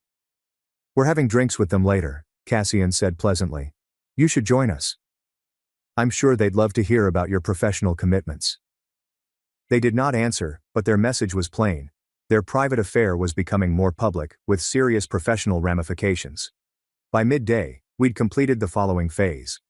When they arrived for their scheduled couples massage at the ship's spa, they discovered that their appointment had been unintentionally altered to separate sessions in different rooms. Meanwhile, Cassian and I were enjoying their original time slot, having befriended the spa manager with a big gratuity and a believable narrative about anniversary celebrations. Small disruptions occurred throughout the day. Their lunch reservation was mysteriously cancelled. Their shore excursion was overbooked. Their special demands were lost in the system. Nothing dramatic enough to suggest sabotage, just a constant stream of hassles jeopardizing their romantic getaway. However, the true turning point occurred that evening. The ship's entertainment included a passenger talent show followed by a dance competition. Cassian and I had signed up, and we had entered my husband's and Maris's names without their knowledge. Our next contestants, declared the cruise director to the full lounge, join us in celebrating a special occasion. Let's welcome Gideon and Maris. A spotlight swung to their table, and they sat paralyzed in fear as their names were called. The audience applauded warmly. We've heard they're celebrating a special relationship anniversary, the director said, reading from the card I supplied. 18 months of relationship bliss, although I'm also hearing congratulations are in order for Maris's engagement. Wait, that can't be right. My husband and Maris remained frozen to their seats, mortified expressions on their faces, while confused murmurs rippled throughout the audience. Maybe they're feeling shy, Cassian said from our table. Maybe they'd feel more comfortable if we showed everyone photos of their celebration first. Before they could react, the enormous screen behind the stage flashed with images, security camera photos from past trips intermingled with screenshots of texts between them discussing their rendezvous. I had carefully cut out everything directly incriminating, leaving only enough information for the listener to put together the incident. We didn't authorize, my husband sputtered, eventually finding his voice as he stood. Oh, one more special photo, I said, indicating to the AV guy I had befriended. The screen shifted to Maris's engagement announcement post, with her dazzling smile next to Cassian and a big ring prominently displayed. The date stamp was unmistakable. 6 months into her affair with my spouse. The audience grew silent as they came to terms with the situation. Then came the murmurs, sideways stares, and judgment. They avoided this by having their affair on anonymous cruises where no one knew them. But here, their secrets were being revealed in public. I think that's our cue, Cassian replied, standing up and offering me his hand. We should show them how it's done. We took to the dance floor for the competition, performing a tango that we had performed during the planning week. Every dramatic bend and dip was accomplished with perfection, and our eyes met in an act of connection that elicited thunderous applause. When we concluded, I noticed my husband and Maris leave the lounge, heads down, unwilling to face the room full of strangers who now knew their secret. We watched from a distance as they argued in a remote section of the deck. Their body language told the story: accusations, denials, and recriminations. They're imploding, Cassian noted quietly. Good, I said, feeling more satisfied than I had imagined. But we're not finished yet. That night, we carried out the final element of our ship-based plan. While they were dealing with the aftermath of the public humiliation, I arranged for the ship's photographic staff to deliver something unique to their cabin: a commemorative album prepared utilizing the ship's photo service. Inside were professional images taken during the cruise, candid shots of their disagreements, tense body language, and apparent discomfort, with Cassian and me appearing in frame after frame. The photographers had been well compensated for capturing these moments covertly. The record title is inscribed in exquisite script: When Truth Surfaced, A Journey of Discovery. We observed from the hallway as a steward delivered the item through the crack in their door. I caught a peek of my husband's face when he opened it. The dawn of recognition, the fall toward defeat. But the real highlight came the following morning, when the ship prepared to arrive at our final port of call. Cassian and I had planned a spectacular announcement over the ship's PA system. Attention passengers, Gideon and Maris, could you please report to the purser's office regarding an urgent matter with your disembarkation documents? When they arrived, visibly apprehensive, they discovered not only the purser but also a representative from the cruise line's corporate office, who happened to be on board. Another lucky link that we had established. Mr. Gideon, Miss Maris, the representative said formally. It has come to our attention that you may have used fraudulent information when booking this cruise. My hubby frowned. What are you talking about? Your booking indicates this trip was reserved through your company as a business expense with tax documentation filed accordingly. However, the nature of your stay appears to be personal rather than professional. Maris paled. We didn't. Furthermore, the worker said, there's the matter of using company credit cards for non-business expenses, which has been flagged by your company's compliance department. Cassian and I watched from a safe distance as my husband's professional life began to collapse in real time. The information we gathered, including email exchanges that I provided to his company's ethics hotline, prompted an internal investigation. Meanwhile, Maris received tragic news. Her access to the startup's financial accounts had been restricted pending an audit ordered by investors. Cassian had acted quickly, and her financial maneuvers were now being scrutinized. As they stood there, their well-constructed parallel lives collapsing around them, I felt strangely elated. Not happy, not quite vindication, but a strong sense of fairness. This isn't just about the betrayal, I explained gently to Cassian as we watched from a distance. It's about the calculation, the premeditation, the years of lies. He nodded. They thought they were too smart to get caught, too arrogant to face consequences. Do you regret anything? I inquired, suddenly wondering about his sentiments as our plan came to an end. Cassian thought about this for a bit.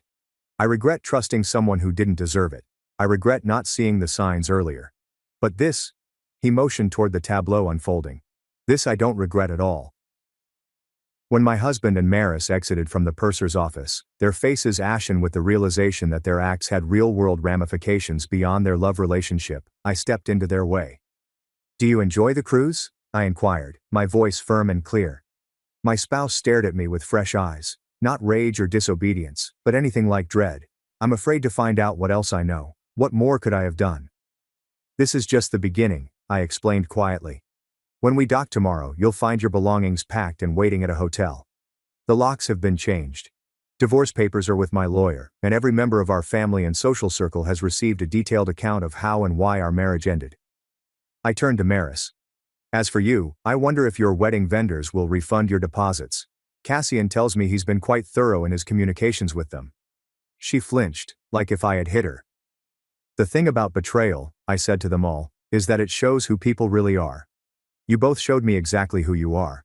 I'm just making sure everyone else sees it too. Cassian and I walked away, leaving them in disbelief behind us. That night, our last night on the ship, we dined at the captain's table, which had initially been reserved for my husband and Maris but had been changed to us thanks to the contacts we had formed. To new beginnings, Cassian suggested, raising his glass. I clinked mine with his, feeling lighter than I have in years. And to truth, no matter how painful, always setting you free. 6 months after that fatal cruise, I stood on a different deck, this time belonging to my new waterfront condominium. The water spread out before me, endless and uncertain, much like my future. However, for the first time in a long time, the uncertainty seemed exciting rather than fearful. The divorce had been completed with astonishing rapidity. My husband, faced with the pile of evidence I had gathered and the professional shame that was now developing, had not opposed any of my conditions. His affair had cost him much more than his marriage. The ethical probe at his company ended in a demotion and professional censure. The cruise line also barred him from future bookings after establishing that he had committed fraud with his business cost claims. Maris's story had unraveled even more dramatically. The financial problems Cassian discovered were only the tip of the iceberg. When investors started looking closely at their startup's accounts, they discovered a pattern of embezzlement that resulted in criminal charges. Her wedding, needless to say, never happened. The terminated vendor contracts and non-refundable payments had caused a financial strain, exacerbating her legal issues. I sipped my morning coffee while watching seagulls whirl against the beautiful blue sky. Cassian sent me a text message. We've just landed.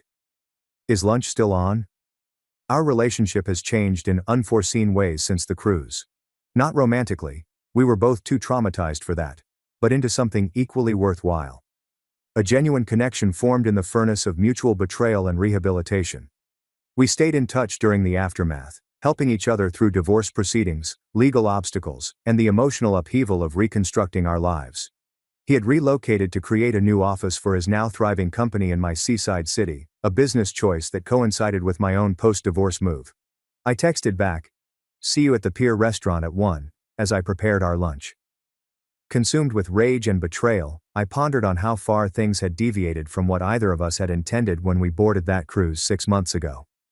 Neither of us had anticipated growing stronger, or making a genuine connection with each other. When I arrived, the Pier restaurant was bustling, but Cassian had reserved our usual table on the terrace. When he spotted me, he stood up and smiled genuinely. "The Tokyo deal is closed," he said as I sat down. "The investors are thrilled." "Congratulations." I raised my water glass in a faux salute. Not bad for someone whose fiancé tried to sink his company. He laughed more frequently over the months. "Speaking of sinking, did you hear anything about our favorite couple?" I shake my head. Not directly, but Elowen mentioned seeing Gideon at a conference last month. Apparently, he's lost weight and looks haunted. Throughout the divorce, Elowen, my former neighbor, remained staunchly supportive of me. Maris's plea agreement was finalized, Cassian said. Probation, restitution, and community service. Her parents had to mortgage their house for her legal fees. We shared these updates not with hatred, but with the detached interest of people who had moved on from the urge for revenge. Satisfaction had passed into something more significant. Indifference. Our lunch arrived, and we talked about our present lives, my new consulting business, his development goals, and the charity gala we'd both be attending next weekend. I've been meaning to ask, Cassian explained as we finished dessert. That cruise line sent me a promotional email yesterday. Caribbean itinerary, special offer for holiday travel. I raised an eyebrow. Planning another revenge cruise so soon? Actually, he replied, his demeanor serious. I was thinking about reclaiming the experience. A trip with no agenda or manipulation, just enjoyment. Sounds good, I said, shocked by his suggestion.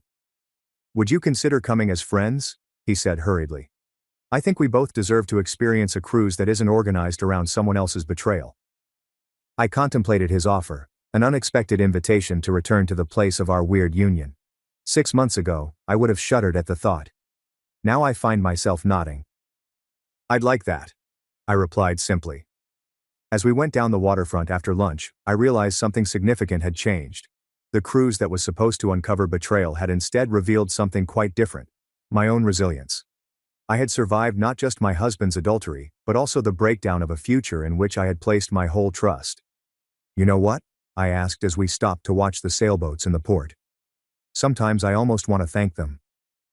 Cassian seemed astonished. Thank them for what? For forcing me to become someone stronger than I ever knew I could be. For inadvertently introducing me to a true friend. I made a gesture toward her. Their betrayal was painful, but what came after? I wouldn't change it for anything. He nodded slowly. I've had the same thought. If Maris hadn't cheated, I'd be married to someone who was willing to steal from our company and lie to my face daily. Instead, I'm here rebuilding something authentic. The sun sparkled over the sea, bathing everything in golden light. In that moment, I recognized the most surprising result of all. True closure does not come from revenge, no matter how satisfying it may be. It comes from repurposing the rubble to create something honest and genuine.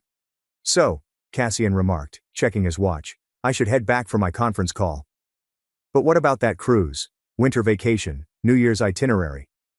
I grinned, experiencing a lightness that had before seemed unattainable. New Year sounds perfect, an appropriate way to start the next chapter. As we said our goodbyes, I took one last look at the ocean, the same ocean we'd sailed on that disastrous voyage. The sea that had carried us through betrayal, now extended before me, symbolizing possibility. The vista was open, the future was unknown, and for the first time in years I was really interested to see what happened next. My parents made me the other kid, while my sister became their golden child and destroyed my life. I can't make my update without it, so I'm reposting it. Except for this caption, nothing has changed. It's just as it was before the moderators of the entitled parents took it down. After reading a similar experience online, I felt compelled to share my own. I'm publishing this as my one and only Reddit post since I felt that sharing it might make me feel a little better. I've had some counseling, and discussing this topic in particular was quite beneficial. Why not just share it online as well, I reasoned. This year, I turned 18, and I recently moved out on my own, away from my parents. My sister is roughly 10 years my junior. She almost didn't make it to term because her pregnancy wasn't intended. Since I was never given much information, I don't know many specifics about how difficult my mother's second pregnancy was, but I do know that it was extremely taxing on her body, as my sister's birth prevented her from having any more children. That year, she spent a lot of time in and out of the hospital. My mother also nearly died during the birth. Because my younger sister might not have been born, it caused her and my father to get attached to her. With the exception of times when they needed a free babysitter, I felt like the other kid in the house ever since. My parents' long-term favoritism has led me to believe that they were truly insane for failing to recognize the precise harm it was causing to me. And now, starting with my 11th birthday, I'll describe how it's rebounding on them. My sister was 2 years old when she wept upon seeing a birthday cake that wasn't hers, therefore my parents asked me to let her blow out my candles. My parents had me do it even though I didn't want to. The moment felt totally wrecked, but they relit the candles so I could do it again later. The following year, the year after that, and so on, all experienced the same thing. They simply persisted in enforcing it until it was standard. My birthdays also had to include gifts for my sister. Hers never had any on mine. They simply said that I'm a boy and boys don't need to worry about it as much, when I questioned why. I understand that I was a child, but did they truly believe that what I said was wise? Not at all. Every time I had a birthday, my parents would pick a location that my sister preferred above mine. After a while, it seemed more like I had no birthdays while my sister had two. Beyond this, my sister became the center of my parents' entire existence. My sister had to agree with me if I wanted to do something. Otherwise, it was vetoed unless I could complete it by myself. Video games didn't seem to bother me there, until my sister wanted to come in and irritate me, so I learned to just lock myself in my room with them. That's why I locked the door. I was an irate teenager who was sick of being interrupted at any time, so when my parents asked me to take it off, I freaked out. My parents were mad at me for being nude in my own room, and my sister repeatedly ran in when I was naked. They retracted their objection and simply let me keep the lock after I pointed out how ridiculous it was. Because she was being pampered every day, my sister developed a princess complex. I avoided her as much as possible since she was highly demanding. I used every justification I could find to avoid dealing with her, even if it meant making things up, in order to have some alone time. I had more alone time once my parents hired a teenage girl to watch me. After my sister refused to listen to her, the babysitter quit, and my parents attempted to avoid paying her by saying she did a poor job.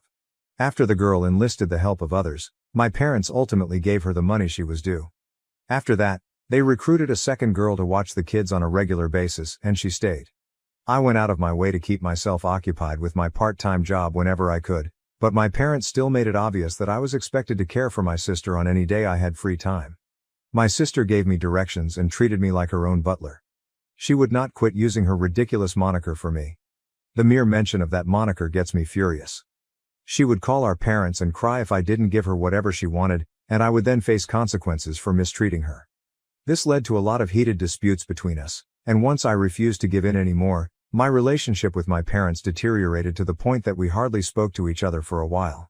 However, they had the audacity to boast to other parents that they were the reason I put in so much effort during my high school graduation. Although they weren't incorrect, the explanation they were considering wasn't the one that actually occurred. I put a lot of effort into waiting to be free. However, my parents pretended to have accomplished a lot. Perhaps they did, prior to the birth of my sister. After that, though, it was all about her. Unless parent-teacher conferences were approaching, they didn't even inquire about my schooling. I received a B and C average when I graduated. Even though the trip was supposed to be for me, my sister always had more fun than I did when my parents took me there after I graduated. However, everything really came to a head in July, when I turned 18. Despite the fact that it was my 18th birthday, it didn't seem to be about me. I fervently hoped that, for once, we would be dining at my favorite restaurant. Instead, they had the celebration at Chuck E. Cheese, a local copycat. It became the go-to location for anything big because it was the only one like it in the area. Kids half my age were having their celebrations all around me. I had nothing to do but eat terrible pizza and play outdated arcade games and claw machines for tickets to insignificantly expensive prizes since I was so bored. My parents then produced a pink cake with white flowers on it when it was time for cake. It was clearly not a boy cake, even though it bore my name. There were only 10 candles, which was worse. In front of my sister, my parents blew out the candles and placed the cake. That's when it happened at last. I suddenly experienced a mental flashback of all the repressed annoyance. I then broke down in tears. I was crying in front of the entire family as an 18-year-old boy. Time appeared to stop because everyone was so shocked. All of the things I had been suppressing for the last 8 years just poured out like word vomit when I woke up. The whole family was able to see it. I went outside to sit beside the family car after I was finished. My parents kept the pink cake covered until it was served, so many relatives followed me to apologize and explain that they were unaware of it. The fact that they were unaware didn't matter, I said. For the past 8 years, Little Miss Sunshine had dominated my life while they all looked on. My celebrations and birthdays were all about her, so I didn't really have any of my own.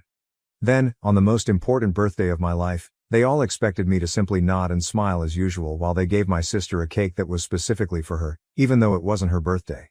Some of them began apologizing to me, but they gave explanations, claiming that they simply assumed I was fine with it since my parents had told me so. I informed them that I would never tolerate it. I just pretended to accept it after my parents made me do it every year. I instructed them to glance around as I spread my arms. Did this seem like the location I had in mind for my 18th birthday and graduation celebration? All this time, nobody even made an effort to defend me. My sister had it all, and I was just the other kid. My parents stopped allowing me to invite my friends long ago after they attempted to express their disapproval of my sister blowing out my candles, so I never even got to have them there. Was wanting a year that was about me and not her really that bad? There are 365 days in a year. Instead, because I want my own birthday, I'm treated like the entitled, avaricious brat that I am. I resumed my nasty crying. By then, my mother was sobbing too, so my father rushed outside to scold me for creating such a big spectacle. Everyone in the room now believes they are awful parents because I destroyed my sister's moment. I shouted back at him that he should understand why they are bad parents. The rest of the family surrounded him like a swarm of wolves when I said that. I had never seen anything like it before, but I guess it was better late than never. The majority of the throng rushed back inside with my father to argue with my mother after he was virtually backed up to the restaurant's front entrance. My grandparents stayed with me and expressed regret for spending so much time with their eyes closed. I'm not sure what was said to my parents in the restaurant, but they didn't return for around 30 minutes. They appeared completely defeated when they did. Both of my parents were unable to look me in the eyes, and my mother was still sniffling after sobbing so much. Both of them made clumsy excuses for their actions and promised to have the party somewhere else. However, the crowd didn't find it to be sufficient.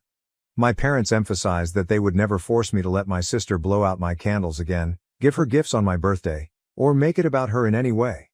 One of my uncles cleared his throat pretty loudly. In addition to apologizing for bringing me a cake that was clearly not intended for me, there was another loud cough. They claimed they believed that at my age, cake was no longer a concern for me. Whoa, that was a terrible thing to say. I lost my temper again and screamed at them that it didn't matter how old I was. For years, they had given my sister my birthday without any justification, and they were aware of it. I informed them that since it was too late, there was no need in having the party again. They had made it quite evident that they didn't care about me. I brought up the fact that they had destroyed 8 years of my life before I reached adulthood. What birthdays with them would I be able to anticipate in the future? My father became upset with me for saying so, but he stopped talking after the whole family yelled at him. My grandfather informed him that I was entirely correct and that the harm could not be reversed. He claimed that ever since my sister was born, my parents were terrible individuals who took advantage of me and treated me like a black sheep. Furthermore, he claimed that they were all terrible because they simply allowed it to occur. He went on to say that I owed my life back, not just an apology. I resisted her attempts to approach me as she sobbed my name and apologized, but my mother broke down once more. She was body blocked from approaching half of the household. I just remarked that I was at my breaking point and turned to go. I was found and brought back by one of my aunts. I was so angry that I couldn't even be happy for any justice after all this time, even though I could hear several family members screaming and swearing at my parents over what had transpired. And throughout all of this, where was my sister? She was still eating cake and tearing apart gifts that were intended for me alone in the restaurant. In case anyone was curious, when I sobbed and left, my parents did offer her some cake. They were later called out on it, even though you would assume it wouldn't be their main concern right now. As everyone else left the party, my grandparents persuaded me to settle down and take a seat in their vintage minivan. When my sister was discovered to be opening my gifts, she pitched a fit. One of those gifts was a brand new smartphone, which she was not permitted to retain, so she hurled it against the wall and destroyed it. A few months prior, on her own birthday, she had received a brand new phone. In the end, I became so angry that I ranted about never wanting to have another birthday party. I was allowed to spend the night at my grandparents' place. I still hadn't spoken to my folks when I got home. My father remained as silent as I did, and my mother simply kept crying because I wouldn't talk to her. My grandparents persuaded me to join them for dinner the next weekend. I was shocked to discover a completely different party waiting for me when we arrived. Almost the whole time, my parents were there, grinning awkwardly and saying, "Don't hate us." A large chocolate cake with 18 candles and even a banner with my name on it was present. Since I didn't actually get to celebrate either this year, they dubbed it my happy belated birthday and graduation party. I had to act like I was delighted. 8 years of partiality cannot be reversed or even somewhat impacted by a one nice party. What happened to my sister? It wasn't all about her like it used to be, so she was sitting at the table with her arms folded and her lip twisted. The family sang me a modified version of Happy Day instead of Happy Birthday. My sister let out an ear-piercing scream as soon as I extinguished the candles. My parents, appearing more distressed than ever, had to take her out quickly and return her later. For the remainder of the celebration, she sulked in silence in her seat. My sister was punished for her actions at the last party by having her smartphone taken away, while I was still given a new one. However, there were other gifts besides the smartphone. My entire family helped out and bought me a car.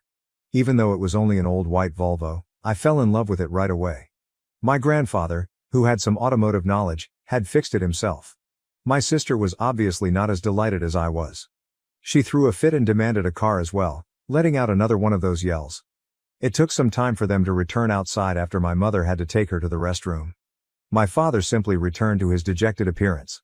Their attempt to appear respectable in front of the entire family had been essentially wrecked by my sister. My sister was acting that way because my parents brought her up to be a pampered, entitled princess, according to several family members who also had harsh things to say about them. I immediately began driving the automobile around, but a few days later, my sister damaged it by smashing two side windows with a hammer and severely damaging the windshield, rendering the vehicle unusable. She screamed bloody murder as my parents grabbed her and removed the hammer, but they were able to stop her before she could do further harm. She even made an attempt to bite them. My grandfather had worked so hard on that car that everyone, especially my grandparents, was upset with my sister. It was destroyed by my sister's outburst. My sister was so indulged by my grandparents, they acknowledged, that she was unable to process the notion that I could have something that she was not able to. My sister was being raised to be an entitled brat by my parents, who were criticized by a number of other family members for setting her up for failure.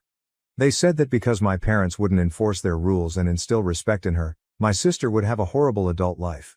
She was not unpunished for her acts. My sister was sent to boarding school at the beginning of the new school year after being grounded for the remainder of the summer. My father maintained that it was the only way to begin repairing the harm they had caused, despite my mother's tears. Yes, they admitted their mistakes wholeheartedly. Since no one took their side, it was difficult for them to hide it. At the boarding school, my sister is very miserable. She has been lying nearly non-stop and despises the rules and the outfits. But now that there are cameras everywhere, she can't get away with any of it. She yelled at our parents for placing her in that situation despite their repeated attempts to visit her. I've heard that she might live like this until she turns 18. My car's repairs were covered by my parents. The windshield and windows were replaced by an auto glass firm, and the vehicle now has the same appearance as before. My granddad approached me in August about a job possibility with a friend, but it was 40 minutes away. Unless I liked the lengthy journey, I would have to leave my parents' house. I was all for relocating. It was difficult for me to find my first flat. To get a studio, I had to have my credit card approved, but I was able to do it. Since September, I have been residing here. I don't talk to my parents very much, yet they keep trying to reach me. When we do speak, I always feel uncomfortable and uneasy. According to my grandfather, my parents are attempting to get in touch with me because they are unable to cope with their parental failures. He believes that in order for them to feel better about themselves, they want me to forgive them. However, I will not be forgiving them anytime soon. At last, I'm content and no longer with them. Now they have nothing. Not only do they lack my sister, they also lack me. The cost of my sister's boarding school, in addition to the party they held for me and the repairs they made to my car, forced my parents to work longer hours. All they have left is their job to concentrate on, an empty house, and irate relatives. Although I don't enjoy their suffering, it is ultimately the consequence of their own deeds. Edit. I want to express my gratitude to everyone who has given me awards. It holds great significance for me. Despite the fact that my piece was lengthy, I felt a great sense of relief after finishing it. In the comments, I saw some people accusing this post of being phony. I don't hold anything against you. If I were reading this, I would also be quite skeptical. I did, however, live it. That is the reality for some parents. People who had comparable or worse circumstances have even gotten in touch with me. Is it truly so strange that my parents behaved in this manner, given the abundance of horrible parents in the world? I come from a close-knit family where we stick together and do things as a group, so it may sound extreme for the entire family to rush back into the restaurant to confront my dad. At gatherings, it can quickly become the whole group versus one individual. I've witnessed it previously, such as when a cousin who was intoxicated was surrounded and taken away from a gathering to become sober. Although I really dislike collective mentalities, they were helpful in this situation. Words cannot express how ashamed my parents were of what they had done. They were unable to come up with a suitable explanation for their actions without coming across as even worse. They have essentially given up, acknowledging that they have no justification and are making a concerted effort to win my favor. I believe that a large portion of my relatives' assistance was motivated by shame, even though many of you are thanking them for it. With the exception of 2 years during COVID, the majority of them attended those 8 birthdays, but they kept quiet. When my sister blew out my candles, they may have given me a critical look, but they remained silent. Why? My grandfather, the patriarch of the family, is the father of my father. My grandfather can be rather frightening. He will assist you in whatever way he can if you're on his good side. The whole family despises you if you're on his bad side. That's a major factor in my distaste for group mentalities. My grandfather felt embarrassed when he remarked that the whole family was to blame for not supporting me throughout those years. They all contributed to the price of my vehicle. They didn't need to make a significant individual contribution because they had so many relatives. Even the receipt from the time I registered the vehicle in my name is with me. They paid $2,000 for it, plus additional money for tires and parts. My granddad adjusted the fluids and tuned it himself. The interior was thoroughly cleaned by my grandmother. Even though I'm incredibly grateful to each of them, I still wish to keep my distance. To figure things out on my own, I need time. It is likely that I will not see my parents again until Christmas or Thanksgiving. My sister has been likened by some to South Park's Eric Cartman, and it's a fairly accurate comparison. Because my parents gave her a lot of junk food, she is overweight. She despises eating anything nutritious. She once topped mashed potatoes with gummy bears, as I witnessed. I feel sick just thinking about that combination. She also spent a lot of time in the restroom as a result of her bad diet. In order to assist, my parents had to purchase fiber snacks, which I don't believe were inexpensive. My sister always believed she was in charge and is also very bossy. She was always giving me directions, so I would frequently lock myself in my room to avoid her. Because she was so domineering, she lost a lot of friends, but my parents assured her that the youngsters were envious of her uniqueness. When things didn't go her way, my sister would even call herself a princess and have big tantrums. Although I'm aware that she is more than a caricature, her actions definitely remind me of Eric Cartman. I am aware that my sister is also not a moron. She simply doesn't put out any effort and only received a C average in school. She would most likely receive straight A's as a student if she put in the necessary effort. Second edit. It appears that the subreddit has banned me. I'm not sure what I did, perhaps the post was too lengthy. In any case, I am no longer able to respond to comments, but I would want to thank everyone who left encouraging words. Thank you everyone from the bottom of my heart. Update. Here is what has transpired since my parents began celebrating my sister's birthday 8 years ago, for anyone who are curious. It has now been almost a year. I thought I was done here, so I didn't log in for a while. However, one day I decided to check in again and saw a ton of private messages requesting updates. The majority of what I'm going to share with you is based on what my parents and grandparents told me. I'm recounting what I discovered, so don't worry if it seems too bizarre. Yes, I'm doing great, but my parents and younger sister aren't doing so well. My sister made a number of attempts to leave boarding school after I last posted. She tried doing nothing, but it didn't help her. And none of her plots or falsehoods succeeded. She then tried going on a hunger strike, not eating anything until our parents arrived to get her up. My father prevented my mother from jumping into the automobile to save her baby, reminding her that they were to blame for my sister's actions. After fewer than 2 days of her hunger strike, my sister started to seek food in the cafeteria. Snacks and sweets were strictly prohibited at school unless they were nutritious. My parents had received a warning from a pediatrician that unless my sister's nutrition improved, she could develop diabetes in the future and possibly experience stunted growth. Gummy bears on mashed potatoes are out. My sister attempted to bully the other girls at the boarding school, of course, but they didn't put up with her bullshit. She got into a quarrel one day and was attacked by many girls who kicked her until a teacher intervened. My sister was scraped and bruised all over, but she wasn't terribly hurt. She blamed everyone else, of course, and said the other girls should follow her instructions. It should come as no surprise that her peers avoided her. She couldn't understand not getting her way, so she threw a fit. My sister was busted when my mother attempted to sneak junk food to her at the boarding school. My parents got into a heated argument as a result. Although my sister still craves junk food, my mother stopped smuggling it after being caught. My sister eventually turned to self-harm as her schemes became more complex in an attempt to influence her way out of the school. Unbeknownst to her, she stole a knife from the cafeteria and stood on a table, threatening to leave without chocolates. Candy indeed. She broke her left arm, her clavicle, and suffered a concussion when she slid and tumbled off the table during a chaotic time. Even the boarding school didn't want her back at that point. She was admitted to a children's mental health facility after leaving the hospital. She is currently receiving treatment for extreme narcissism, which my parents really encouraged. Unless my parents take her out, she is unable to leave the ward. There, she continues her education and follows a rigorous, healthful diet that she hates. It is personal agony for my sister. My father and I got into yet another heated argument when my mother sought to remove her from the ward. My mother took a bottle off the counter during the dispute and struck him with it, severely slashing his face and shattering his cheekbone. After the police were summoned, my mother was driven away in a police car and my father was brought to the hospital. After that, she spent several months in a mental health facility where she was compelled to face her enabling tendencies and trauma. I don't know the details, but from what I've learned, my mother's behavior is a result of unresolved issues from her own upbringing. My parents are now merely sleeping in different bedrooms, though there has been discussion of a divorce. Regarding myself, I recently turned 19.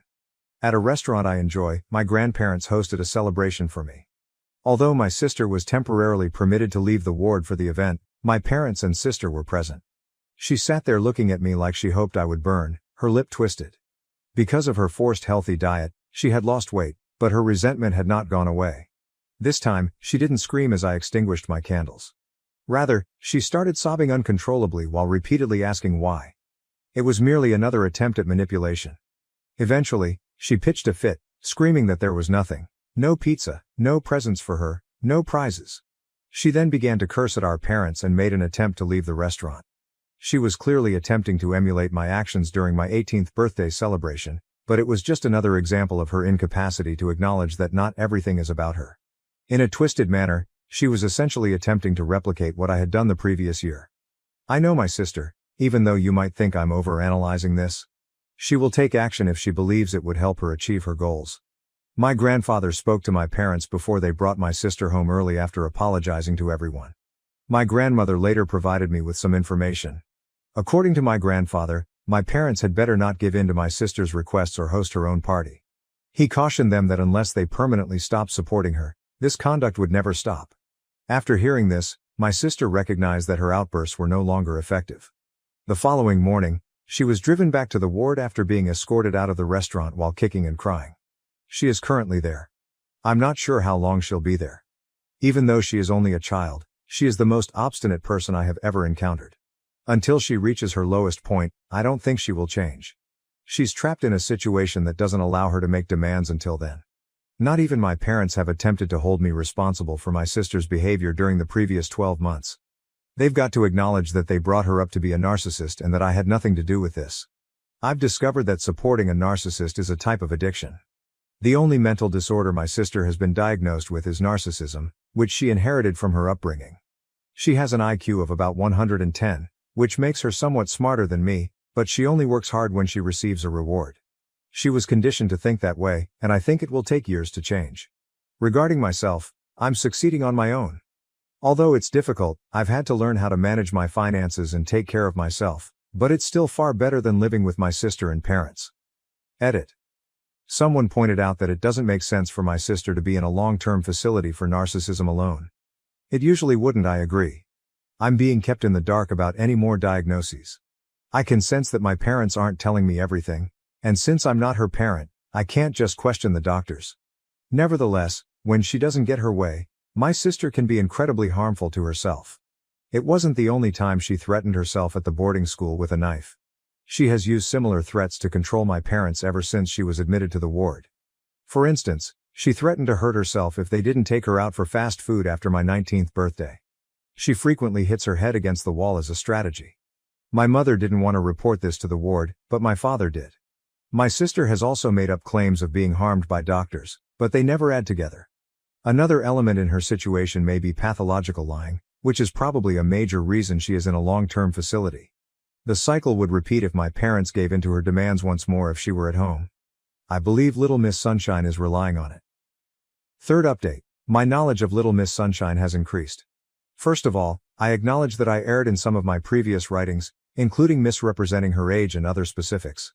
Anyone in my family who reads this would recognize me, even though I'm terrible at arithmetic and frequently try to hide facts to remain anonymous. To be clear, my sister blew out my birthday candles for the first time when she was 3 years old, and I was 8 when she was born. I was bitter as my parents began honoring her on my birthdays from the very beginning. By the time I turned 11, everything revolved around her, presents bearing her name, places she enjoyed, and her assisting me in unwrapping my gifts. Even if my parents acknowledged their mistakes, the years they stole from me still remain. Concerning the diagnosis of my sister, although a person cannot be officially diagnosed with narcissism until they are 18, my father acknowledged that she exhibits symptoms of potential NPD and other disorders. Due to the experiences she experienced as a youngster, my mother was also diagnosed with PTSD and another mental illness. Since my sister is their problem, not mine, my father advised me to overlook the fact that my parents have kept many details ambiguous. One of the most sensible things he has ever said to me is that the present condition of Little Miss Sunshine. She has no definite release date and is still in the ward. Although some of her anger has been tamed by therapy, she still feels entitled to all I own. She even demanded her own apartment during outbursts regarding mine. She has also continued to think that my birthday is hers. She was brought up that way, and my parents are solely to blame. They have requested me to keep quiet about the matter, stating that there is no assurance she will recover and that years of therapy will be necessary. In addition to taking medicine and attending treatment, my mother has become lethargic. She was temporarily committed for beating my father, but for some reason, she kept her job. Her employer let her to work from home for a lower salary. My viewpoint, since my actual birth date is eternally marred, I have made the decision to celebrate my birthday on the day of my belated celebration going forward. Returning to Reddit has caused me stress, even though I thought I was doing okay. My supervisor sent me home for the day because I'm so irritable and cynical. To deal with this, I'm thinking of looking for free counseling or local support groups. I am grateful to everyone who has read and comprehends my suffering. Although you have shown me kindness, I must concentrate on moving past my past. I may never come back here or respond to comments. Last edit, I discovered that I had committed math mistakes once more after reading my post again. My supervisor told me to take a sick day because I've been such a mess. Stress even made me throw up. Another post I came across showed parents chopping up their older child's personalized birthday cake for their golden child. This and other posts like it made me realize how many parents are just like me, changing only after embarrassment but remaining the same on a deep level. I'm cutting off communication with my parents and will talk to my grandparents about it more. I might not make another post here. I'd like to thank everyone who helped me. I chose my stepfather to walk me down the aisle, and now my dad is begging for a second chance after seeing the photos. I was escorted down the aisle by my stepfather. After seeing the pictures, my dad broke down in tears and is now pleading for a second ceremony. I got married yesterday. When my dad eventually arrived in the evening after everything was finished, we spoke in a way that brought tears to his eyes. I feel terrible now because of that. To put things in perspective, I became engaged to my fiancée approximately 5 months ago. We chose to get married in our garden with just our loved ones because neither of us wanted a large wedding with lots of guests in a vast location. Our goal was to have a modest, intimate, and private wedding. Since we were getting married on the day of our 4th anniversary, this was a really memorable day for us, who had been together for 4 years. We still had decorators and caterers coming in, so it was obviously not possible to reschedule, despite the little wedding. I was unable to grant my dad's plea to postpone it because of this. I didn't want to because I didn't think it was necessary, more than the fact that I couldn't. My dad wasn't asking me to postpone my wedding because of an urgent matter. My golden child brother was in town and had planned a camping trip for the same weekend, so he wanted me to put it off. I'm not making it up, I promise. This is so ridiculous that I doubt I could ever create it. I couldn't think of a single medical emergency that would require him to wait a week that couldn't be rescheduled. So when my dad called me last week, he said he wouldn't be able to attend my wedding if I held it that weekend because he had a medical emergency. It was a weak excuse. My brother had surprised him with a camping trip, which he had consented to go on, but it happened to fall on my wedding day. I persisted until he finally told the truth. The camping trip was my dad's top priority, but I think it's very clear what the decision should have been. He clarified that he didn't want to miss out on spending time with my brother, who only visits for a few weeks per year. My dad also tried to persuade me that since my wedding wasn't a big occasion, it would be simple to reschedule. He maintained that all I needed to do was talk to the merchants and let a few people know. I made an effort to explain why the wedding date was significant to me, but I soon saw that it was useless. He was going camping with my brother and had already made up his mind. My dad has always given preference to my brother, so I wasn't surprised by this. 3 years older than I am, my brother, 30M, has always been an overachiever. In the meantime, I've been a typical child. Naturally, he received a lot of attention and was constantly complimented, while I frequently felt ignored. He was such a brat with an inflated ego that I was unable to be glad for him. Even though I used to feel jealous of him. He became conceited from all the attention and honestly thought he was a gift from God to humanity. We never got along since he was annoying and behaved like a bully to me. When he left for college, I was relieved. I was in middle school when our parents got divorced. My mom had an affair with one of her college pals, which led to the divorce. My dad agreed to split custody despite the unpleasant divorce that left everyone bitter. The affair was shocking. Not the divorce, to be honest.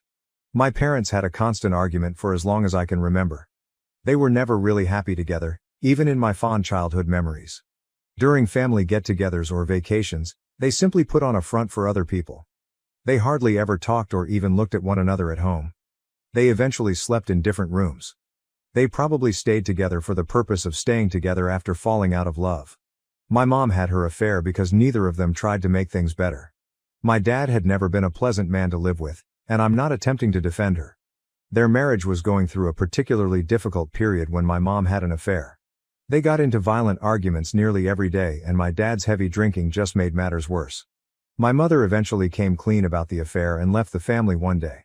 She still made an effort to communicate with us both, though. My brother entirely disregarded her messages, and I was the only one who replied.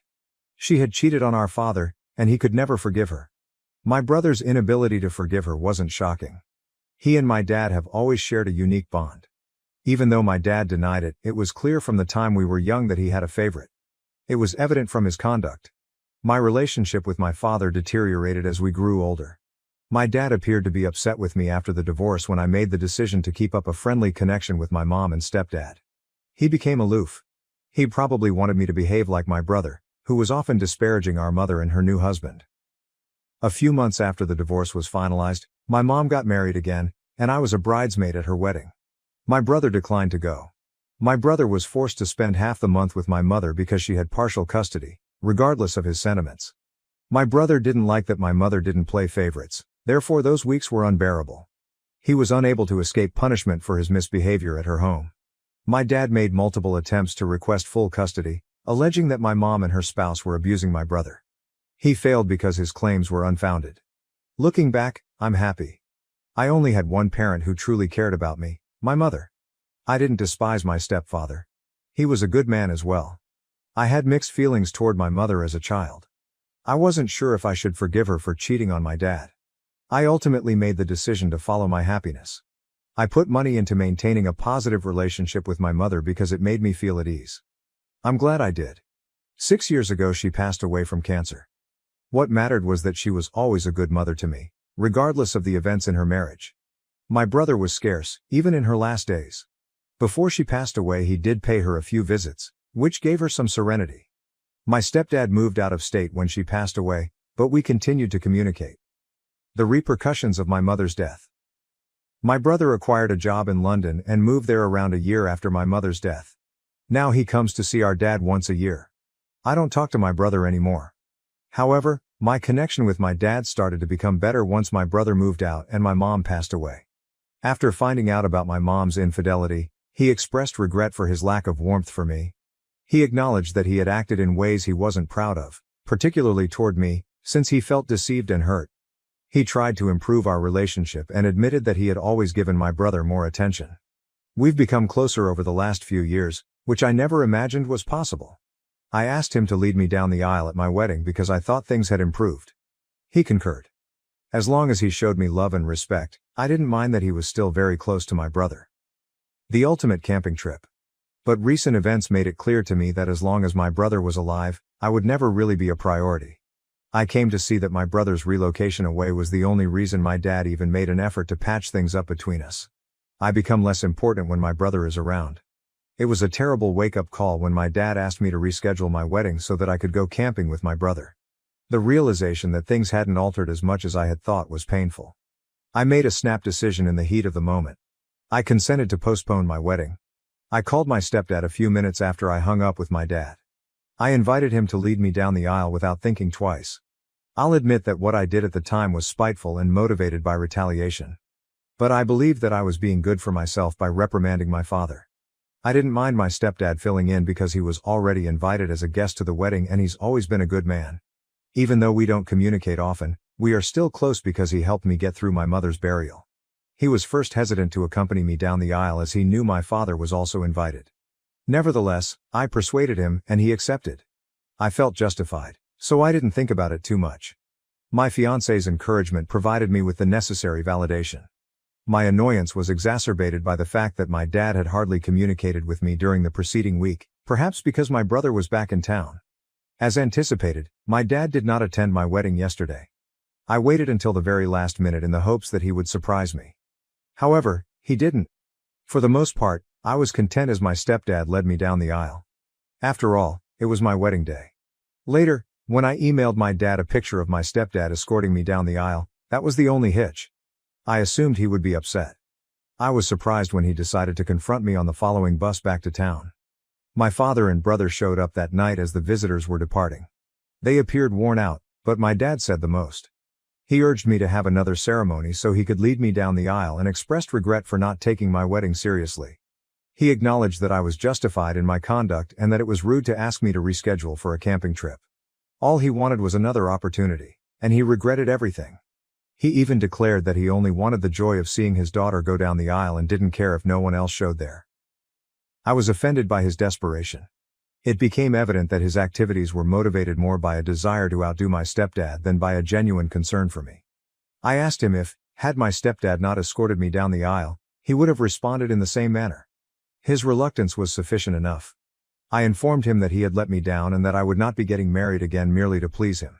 He blew the opportunity he had.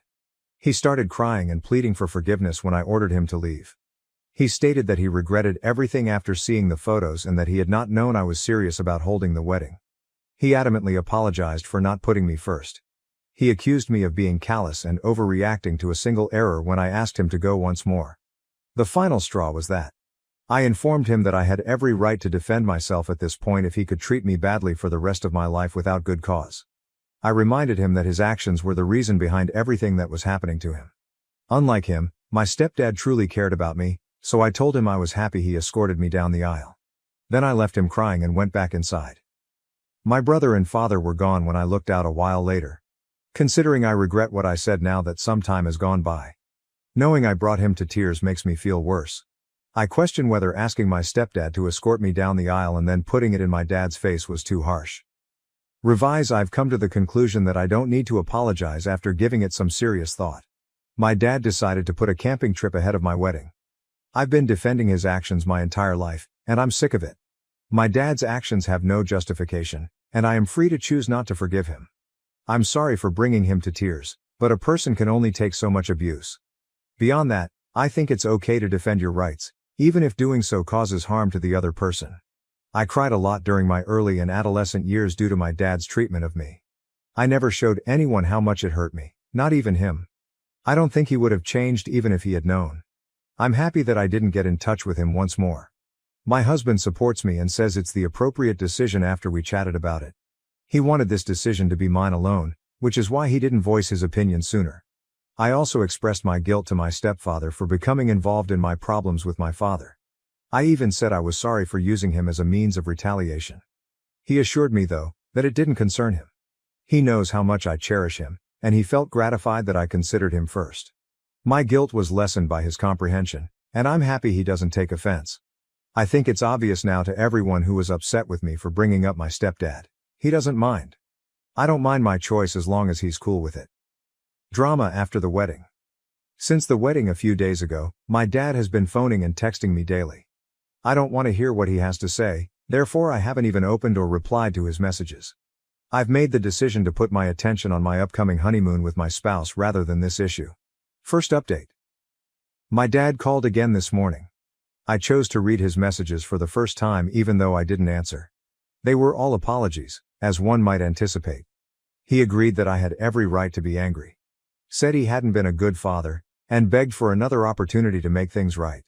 He acknowledged his prejudice against my brother and vowed to make every effort to mend our friendship. I felt depressed after reading those messages. The entire scenario is quite distressing. But I've decided that I need space.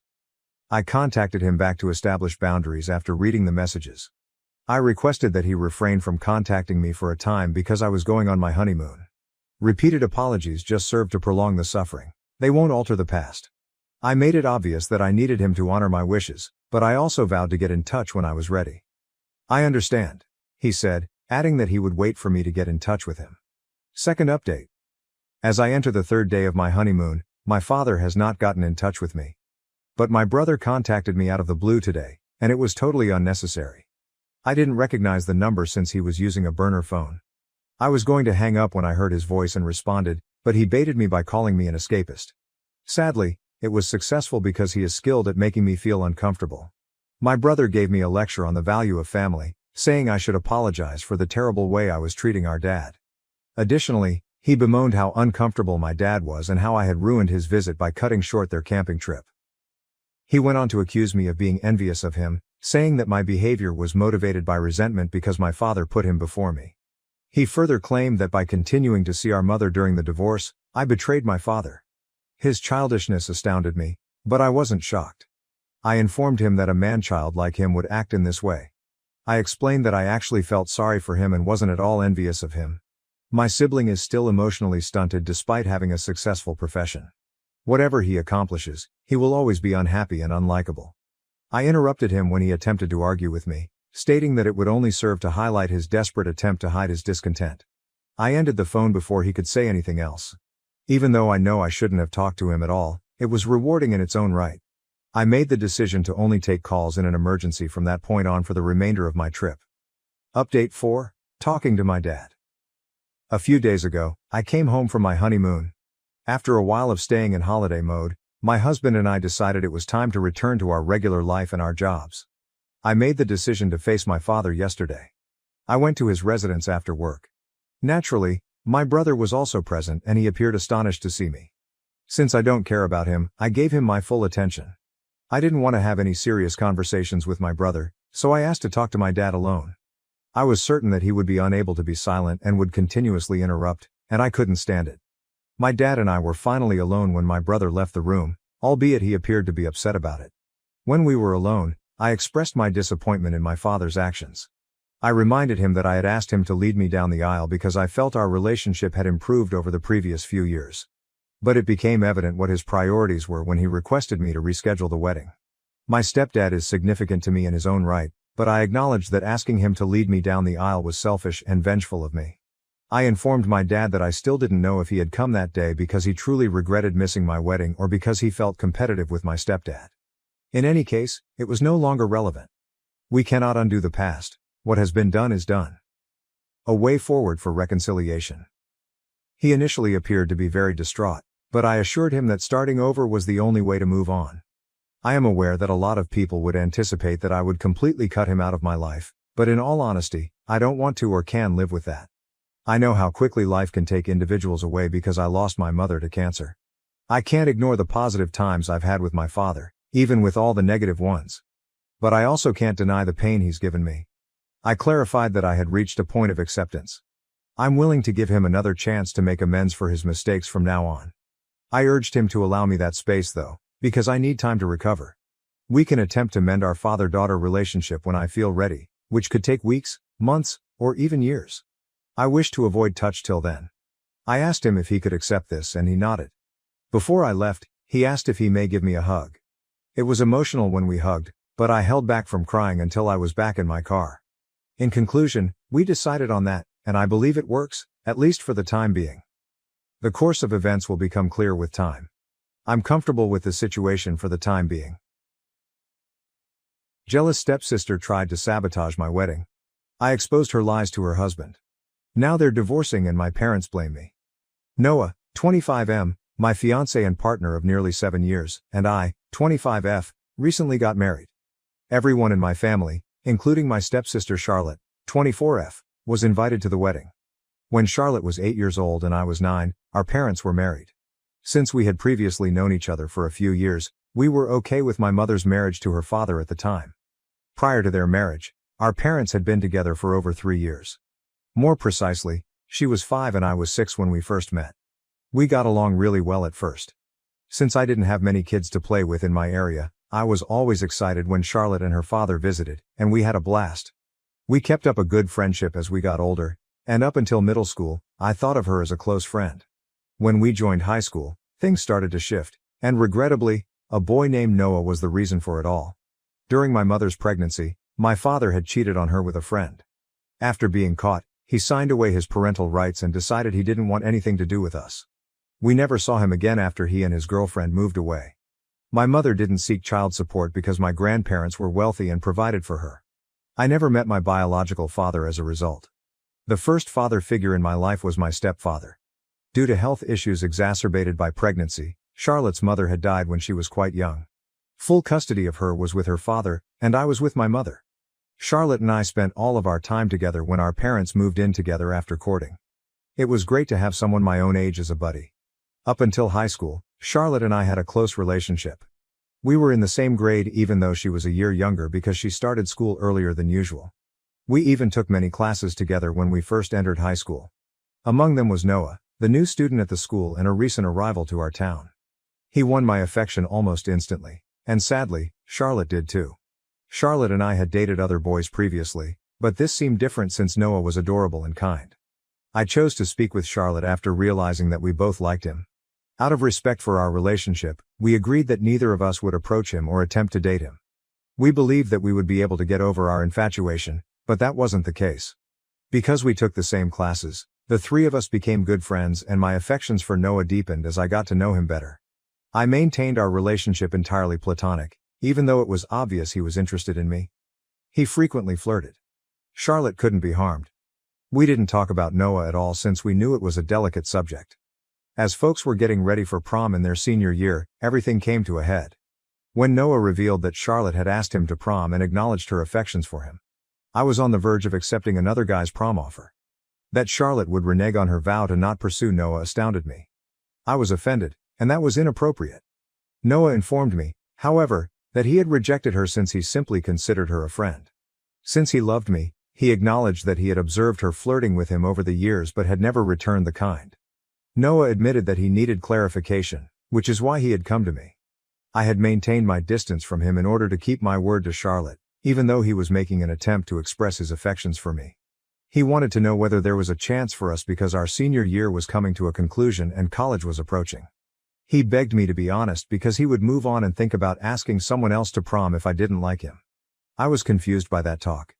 It was unbelievable to me that Noah had been fond of me all this time while Charlotte had been covertly betraying our agreement. The idea that someone I considered a sister would turn on me was painful. I skipped the remaining classes and went home early after asking Noah for a day to consider my options. After finding out, I couldn't bear to see Charlotte. Charlotte pretended nothing had happened when she got home. She didn't tell Noah about her confession. I couldn't resist and went up to her.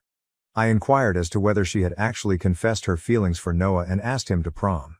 She said it was none of my business right away, getting defensive. But because we had made a vow, it was very much my business. Out of respect for Charlotte, I had repressed my feelings for Noah for years, but I later discovered that she had been pursuing him behind my back. It was unfair. I was in love with Noah by that point, not just smitten. I put Charlotte's sentiments ahead of my own, but she was unable to reciprocate. Our argument turned into a violent altercation. In her own words, Charlotte acknowledged that she had only promised to spare my feelings, because she thought Noah would pick her over me if he had to. Her conceit and treachery were intolerable. I made the decision right then and there that I would no longer prioritize my feelings over hers. I told Noah everything the following day, including our argument, Charlotte's betrayal, and the commitment we had made. He was sympathetic and offered to wait for me if I required more time. However, I was no longer able to suppress my emotions. We began dating the same day I told him I was in love with him. I have no regrets after 7 wonderful years together. After that day, Charlotte and I ceased communicating. Since we shared a residence, it was more difficult for me to break off our relationship than it was for Noah. I didn't mind that she relocated into the basement rather than a room with me. I never told our parents what had gone wrong, and I don't believe Charlotte did either, despite their repeated requests. We didn't talk to each other after that day. It was challenging at first, but we gradually adapted. Charlotte decided to attend a college across the nation, but Noah and I ended up attending the same one. This implied that I would only have to visit her on special occasions for a few years. Charlotte had begun dating a man from her college and Noah and I were still together after graduation. Before long, we all started working, and Charlotte and I's argument began to seem like trivial high school drama. Charlotte and I would exchange courteous greetings during family get-togethers. We avoided in-depth discussions and stuck to casual banter, but we never tried to mend our relationship. Things began to change a little as we grew older. At least we could communicate. Charlotte told her college lover she was engaged last year.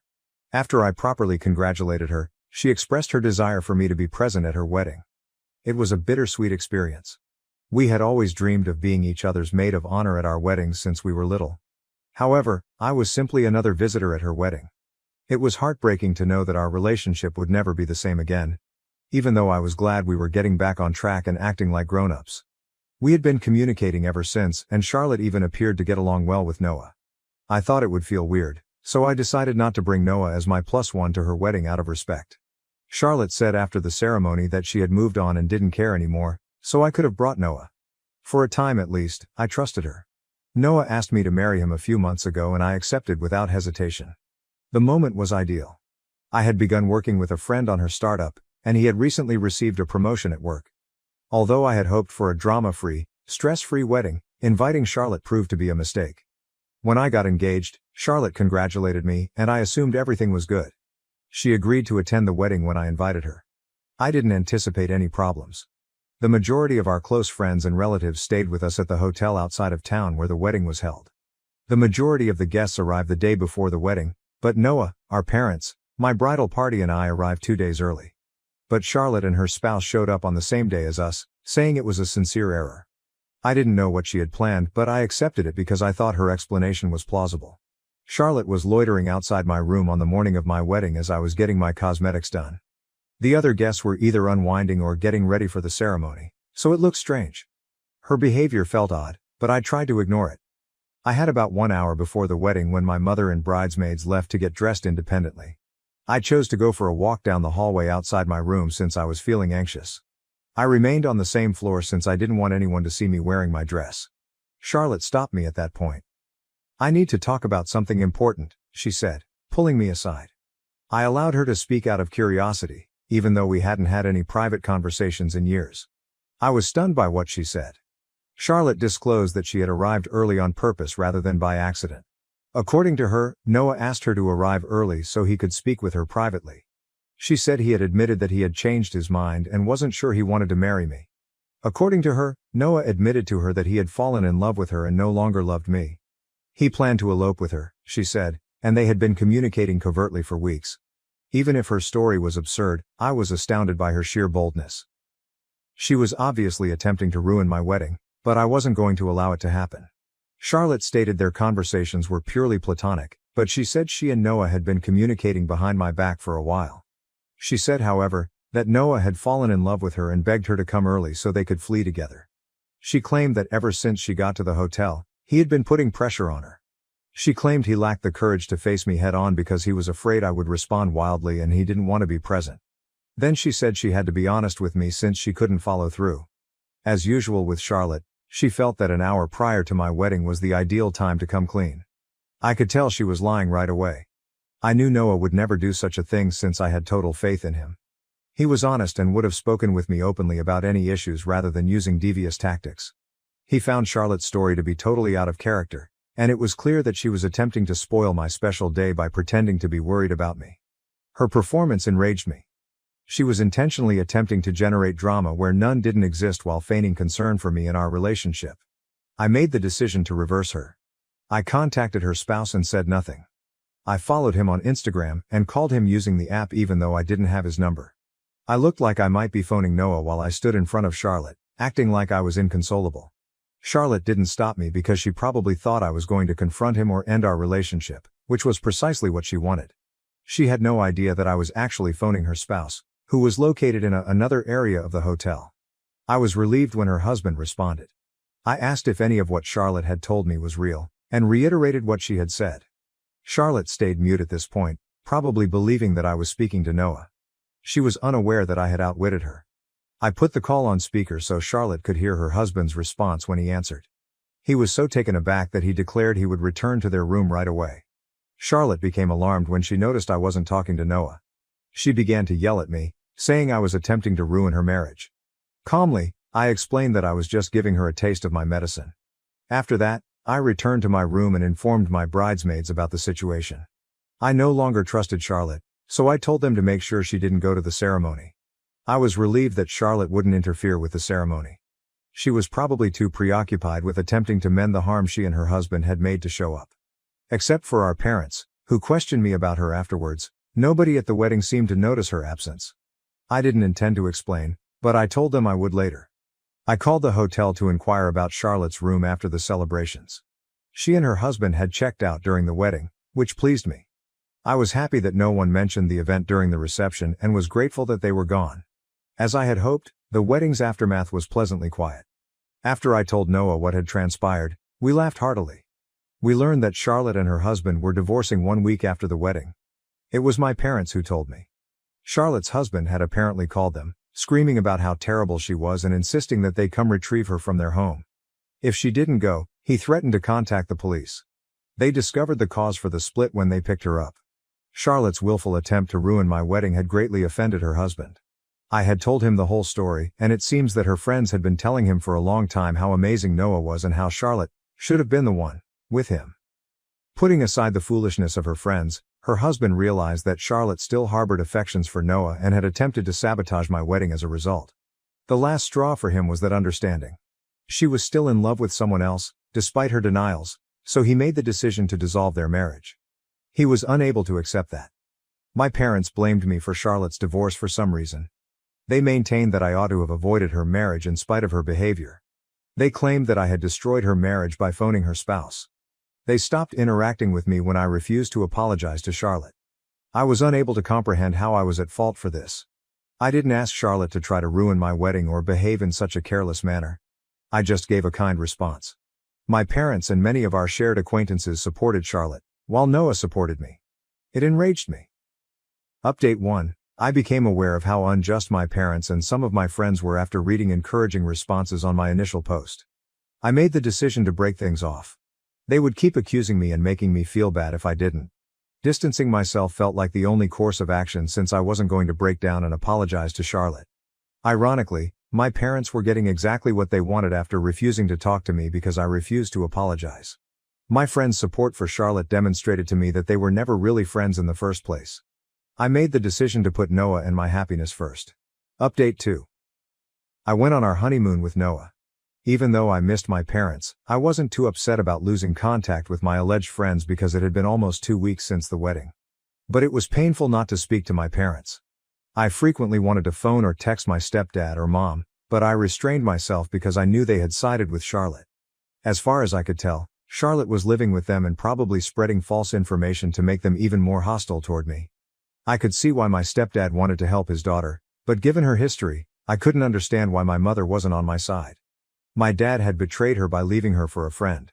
Charlotte had attempted to do the same to me, but my mother did not recognize the similarity. I decided to concentrate on enjoying my honeymoon for the time being. I didn't want to let pessimism destroy this once-in-a-lifetime moment with Noah. Update 3. My mother texted me on the 3rd day of our honeymoon. In an effort to be present and prevent disappointment, I refrained from opening it until we got home. I didn't want anything to ruin the great time Noah and I were enjoying. Update 4. Reading my mother's message was the first thing I did when I got home. She clarified that after allowing Charlotte to stay with them for a few days, she and my stepdad decided it was no longer acceptable. They finally decided enough was enough after Charlotte spent the entire time disparaging me. They chose to exclude Charlotte after seeing she had made a concerted effort to spoil my wedding.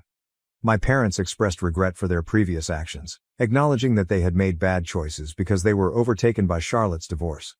To make things right, they asked Noah and I to join them for dinner. I am quite happy. In the hopes of repairing our relationship, Noah and I accepted their invitation. Everything works out in the end. I only hope that this kind of situation never arises again.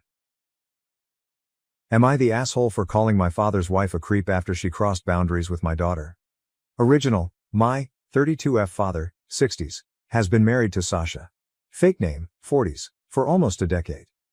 I was already an adult when they started seeing each other, so I never had much of a relationship with her. That said, Sasha was nice and thoughtful, though a bit annoying at times, and I never had any problems with her. I now have a husband, 34M, and 2 kids, 9M and 4F. Sasha is very fond of my children. Especially my daughter.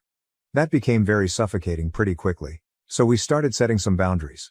She never overstepped them. In January, my father and Sasha decided to go on a trip to Disney World, and invited us to join them. We decided to go to celebrate our son's 9th birthday. I quickly regretted coming along. Sasha spent the entire trip fussing over my daughter in ways that overstepped almost every boundary we'd set. Examples include, Sasha bought a mini ears tiara. She wanted me to buy my daughter an identical one so they could match. My daughter didn't like the tiara, so I bought her a Donald Duck hat instead. Sasha got her the tiara anyway, and was upset that she didn't want to wear it. My father and Sasha went shopping in between parks. I told them not to buy my kids anything, as we still had shopping to do and didn't want to risk making our bags too heavy. Still, Sasha returned with 5 bags of clothing for my daughter, and 2 for my son, saying she couldn't resist it.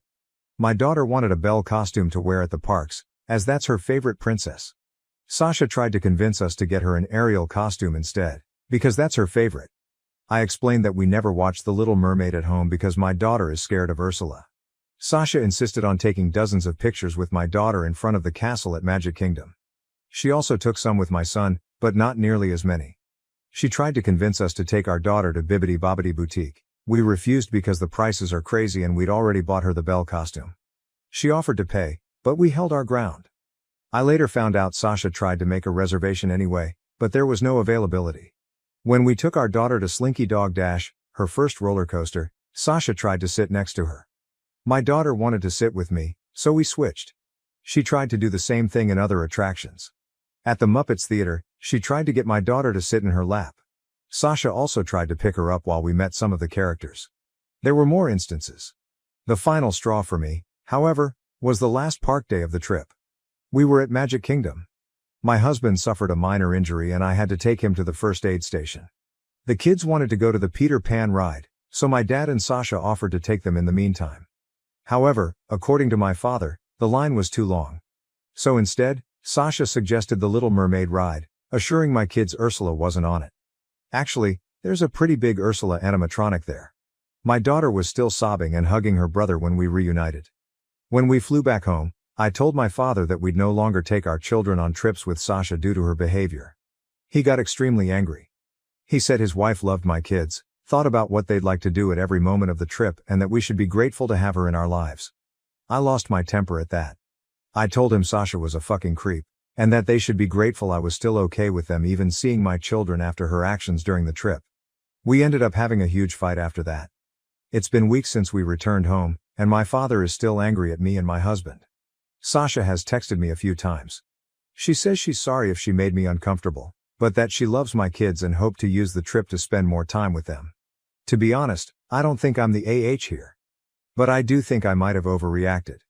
I believe there's a chance Sasha's actions were motivated by love and she truly did have good intentions.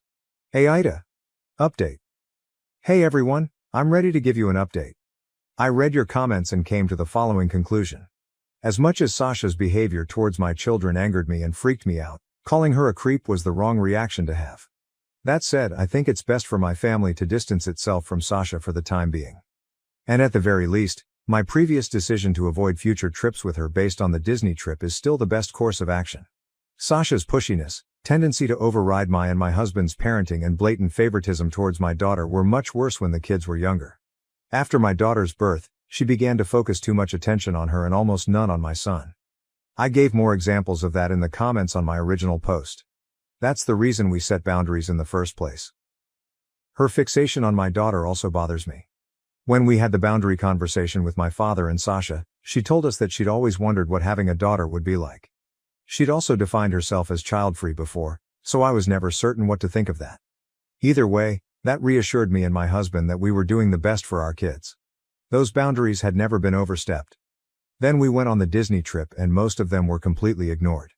Many of you pointed out that she might have gotten carried away, or that Disney is exciting and she wanted to make sure my kids had the best experience, etc. There are 2 things I'll say to that. The first is that whatever Sasha's reasons were, she still overstepped our boundaries. When we first set those, we told her that doing so would have consequences. Disney or not, I don't see a reason to make an exception. Secondly, she wasn't trying to ensure my kids had the best experience. She was pushing them to fulfill her fantasy of what their Disney trip should look like. She repeatedly ignored my children's wishes in favor of her own, despite them both being very clear about what they wanted and didn't want. Sasha also continually favored my daughter, including during my son's birthday, and fussed over her in ways that made her uncomfortable. And I still haven't forgiven the Little Mermaid thing. My daughter is a bit shy and takes a while to open up to most people, so knowing her trust was broken like that angers me in ways I can't describe. To put it in simpler terms, my children aren't props. And whoever treats them as such will, at the very least, be put in timeout. I called my father and Sasha on Saturday. I apologized for calling Sasha a creep, but told them that we needed some time apart.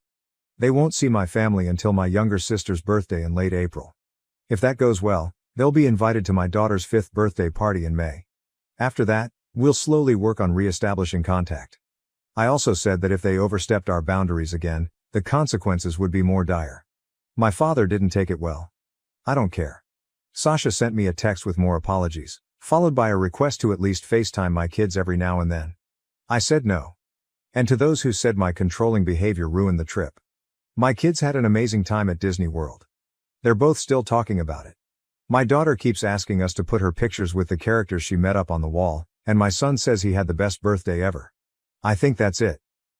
Thank you for your advice and support on my first post. Update 2. Last time I posted here, I mentioned that my father and Sasha wouldn't see my children until my younger sister's birthday. The party took place last weekend, and we didn't attend. These 2 months of NC worked fine, but not great. My father respected my wishes, to my surprise, but Sasha kept trying to find ways to talk to my children. She'd call me under the guise of needing to ask me something, only to later say, "By the way, are the kids around? I want to say hi." Every time she tried that, I'd remind her of what I'd told her back in March.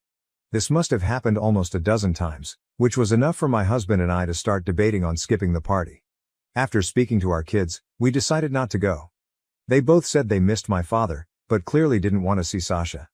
We thought about attending and just distancing them from her while there, but risking making our children uncomfortable wasn't worth it. My son even asked if we could see their aunt somewhere else, without Sasha around. My husband and I explained the situation to my sister. She was upset, but mostly because she hadn't seen the kids in a while. We all went to dinner at her favorite restaurant the day after her party. I also called my father and told him we wouldn't go to the birthday party. He reacted better than I expected, but we still had a short fight about it. He claimed that I had promised we'd let Sasha see the kids after 2 months, called me unfair and said he was entitled to have a relationship with his grandchildren. I immediately denied that. Though I tried to sugarcoat it at first, I eventually gave him the truth. My kids don't want to see his wife, and I won't force them to. My father and I had a long talk. I told him how much Sasha's actions at the Disney trip upset my children, as well as how uncomfortable me and my husband felt. I admitted I don't trust his wife at all, and I don't think I ever truly will. He said that while he still thought I was overreacting, he understood I wanted to protect my kids. My dad also told me about how these 2 months of NC were for them. Apparently, Sasha started talking about my kids, mostly my daughter, a lot more than usual. She'd mention things and places she thought they would like. My father was aware of one of the times she called me, but thought it was a one-time thing. She wanted to give my daughter a gift at my sister's birthday party. He said he didn't know why. At one point, she told him she wanted to plan another family vacation with the kids, even though I told them they're not traveling with Sasha anymore. Learning all of that just made me more certain that I can't trust this woman around my children. For now, I intend to remain LC with my father and NC with Sasha. My daughter told me she wanted her grandpa at her birthday party a few weeks from now, so I told him that he was invited, but Sasha wasn't. He agreed. To be honest, I don't trust my father after all of this. I'm allowing him to come because that party will take place at my home, which is easier for me to control. If he tries to bring Sasha, they'll both be kicked out, and it will take a long time for me to consider letting him near my kids again. My father hasn't told me how his wife is reacting to this. My sister told me that during her party, Sasha asked her to tell me she wanted to talk. I'm not reaching out to her, nor do I plan to respond if she attempts to contact me. Both me and my husband have blocked her. My children are doing great. They still talk about how much fun they had at Disney. My daughter's been saving money, putting coins in her piggy bank, for us to go back. On a completely different note, I'm pregnant again. This was completely unplanned. I always said I wanted 2 kids at most, and the third would have to be a huge accident. But my husband and I are ecstatic. I'm still in the first trimester, so not a lot of people know. We're brainstorming ways to tell our kids. Overall, I'm happy with my life right now. And as much as I wish this Sasha situation had never happened, I feel like a better parent after dealing with it. I have never been more confident in my abilities to protect my children than I am now. I don't think I'll update again anytime soon. Once again, thank you for all the support you've given me. I wish you the best. Update 3, September 3rd, 2024, 7 months later. First of all, my father didn't bring Sasha to my daughter's birthday party back in May. I didn't really think he would. I'd made it very clear I wouldn't tolerate that, but I'd be lying if I said your comments didn't make me a little paranoid. Secondly, I've just entered my 3rd trimester, and the baby will be here in November. The kids are ecstatic. I'm having another girl, but my husband and I are not sharing the sex until she's born. This has nothing to do with our families, it's just something we've also done with our first 2. Everyone, including Sasha, knows I'm pregnant. We announced it a couple months ago. I had no problem with my father telling her, though he did ask if he could. I didn't hear much about her reaction, but according to my father, she was happy for me. My children still don't want to see Sasha, and I'm still not forcing them to. I've unblocked her and put her on mute instead, but she hasn't made any attempts to contact me. We've continued meeting my father without his wife, and I think it's been working out. My relationship with him isn't fantastic, but it's much better than it was earlier this year. Last week, I saw Sasha for the first time in months. My cousin threw a party at her place. My husband and I attended, as did my father and Sasha. I knew she'd be there, but since the kids weren't with us, son had a sleepover, daughter stayed with my mom, I didn't really have anything against seeing her. They arrived sometime after we did. My husband and I spoke with them for a few minutes, and it was less awkward than I expected. Sasha asked me about the baby's sex, and I told her we weren't telling anyone, which, again, is what we've always done. About 20 minutes later, my father told me they had to go. I thought it was weird that they were leaving so soon, but I didn't think much of it at the time. He called me a few days ago and we spoke for a long time. My father is difficult to talk to, so the following is what I gathered from the conversation. He said they left early because Sasha was holding back tears after she saw me. She was sobbing by the time they got to the car. They later had a discussion about it, and Sasha admitted she wanted kids.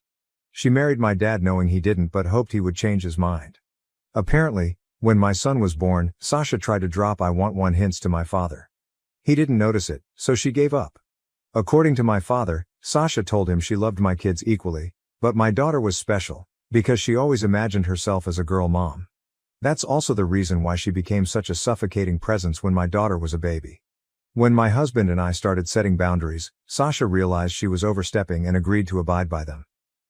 To her credit, I think she did a mostly okay job back then, but the favoritism was still obvious enough that my son noticed it.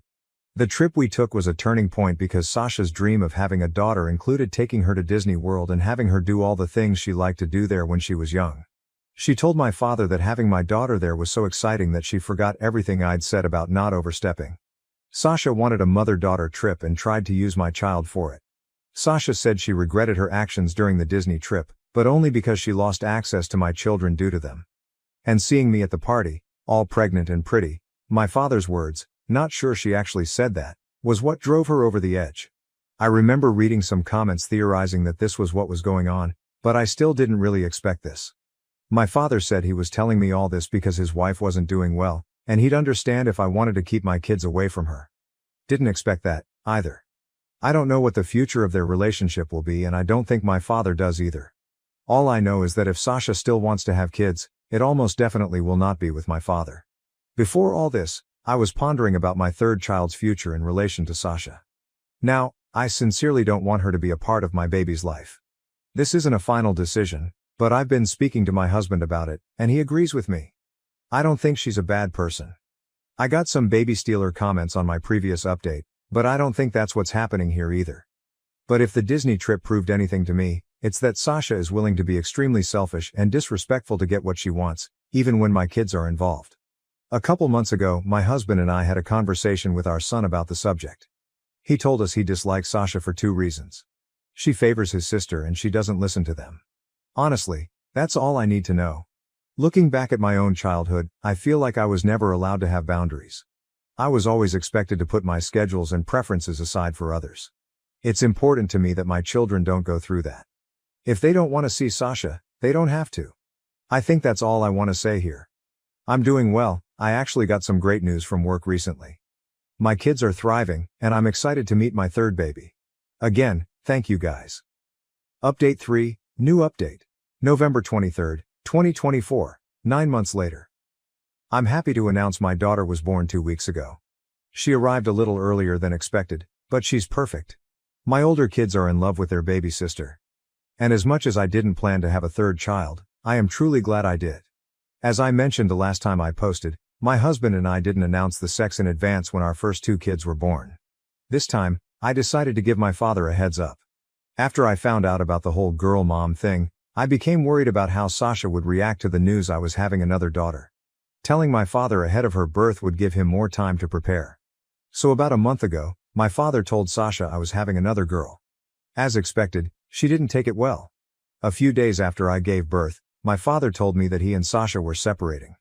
They're not sure about divorce, but he thinks that's where they're headed.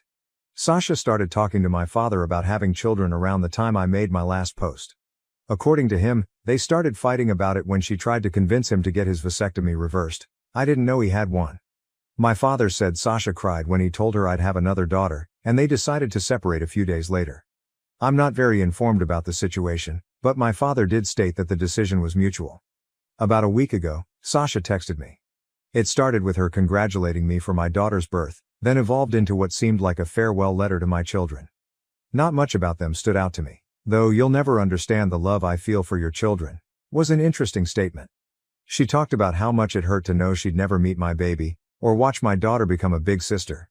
Sasha told me I had tortured her by keeping my kids away, and it was that distance that made her accept she needed to be a mother. She deleted the text a few minutes after I finished reading it. I decided not to reply.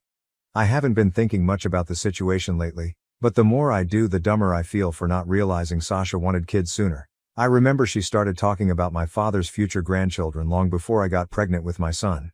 Her behavior around my daughter, at least before the Disney trip, always felt weird to me, but I still never made the connection. I still don't dislike Sasha, but I think she brought this situation upon herself.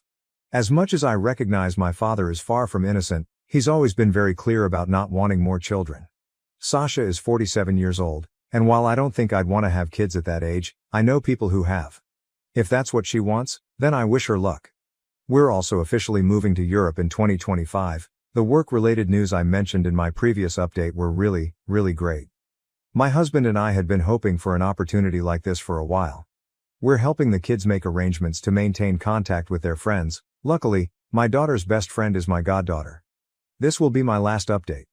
I'm busy with my baby, and I'll definitely have a busy 2025 as well, so I don't intend to write about this anymore. I want to thank you all for the advice, reassurance, and kindness you have shown me. I found out my parents funded my sister's secret family for years while ignoring my son's medical bills, leading to his death. I never thought I'd write this, but my family's tragedy has utterly ruined me. It tells the story of how my sister and dad betrayed me, causing my 2-year-old son to die. There were 4 of us growing up: my mom, 58F, a math teacher at the local high school; my older sister Sarah, 35F; my dad, 60M, a senior insurance agent at a large firm; and myself, 28F. We appeared to have a lovely life and lived in a nice area, but there was always one major issue: my parents' intense preference for Sarah. Favoritism began at a very young age. Sarah had ballet classes, painting lessons, and piano lessons throughout elementary school.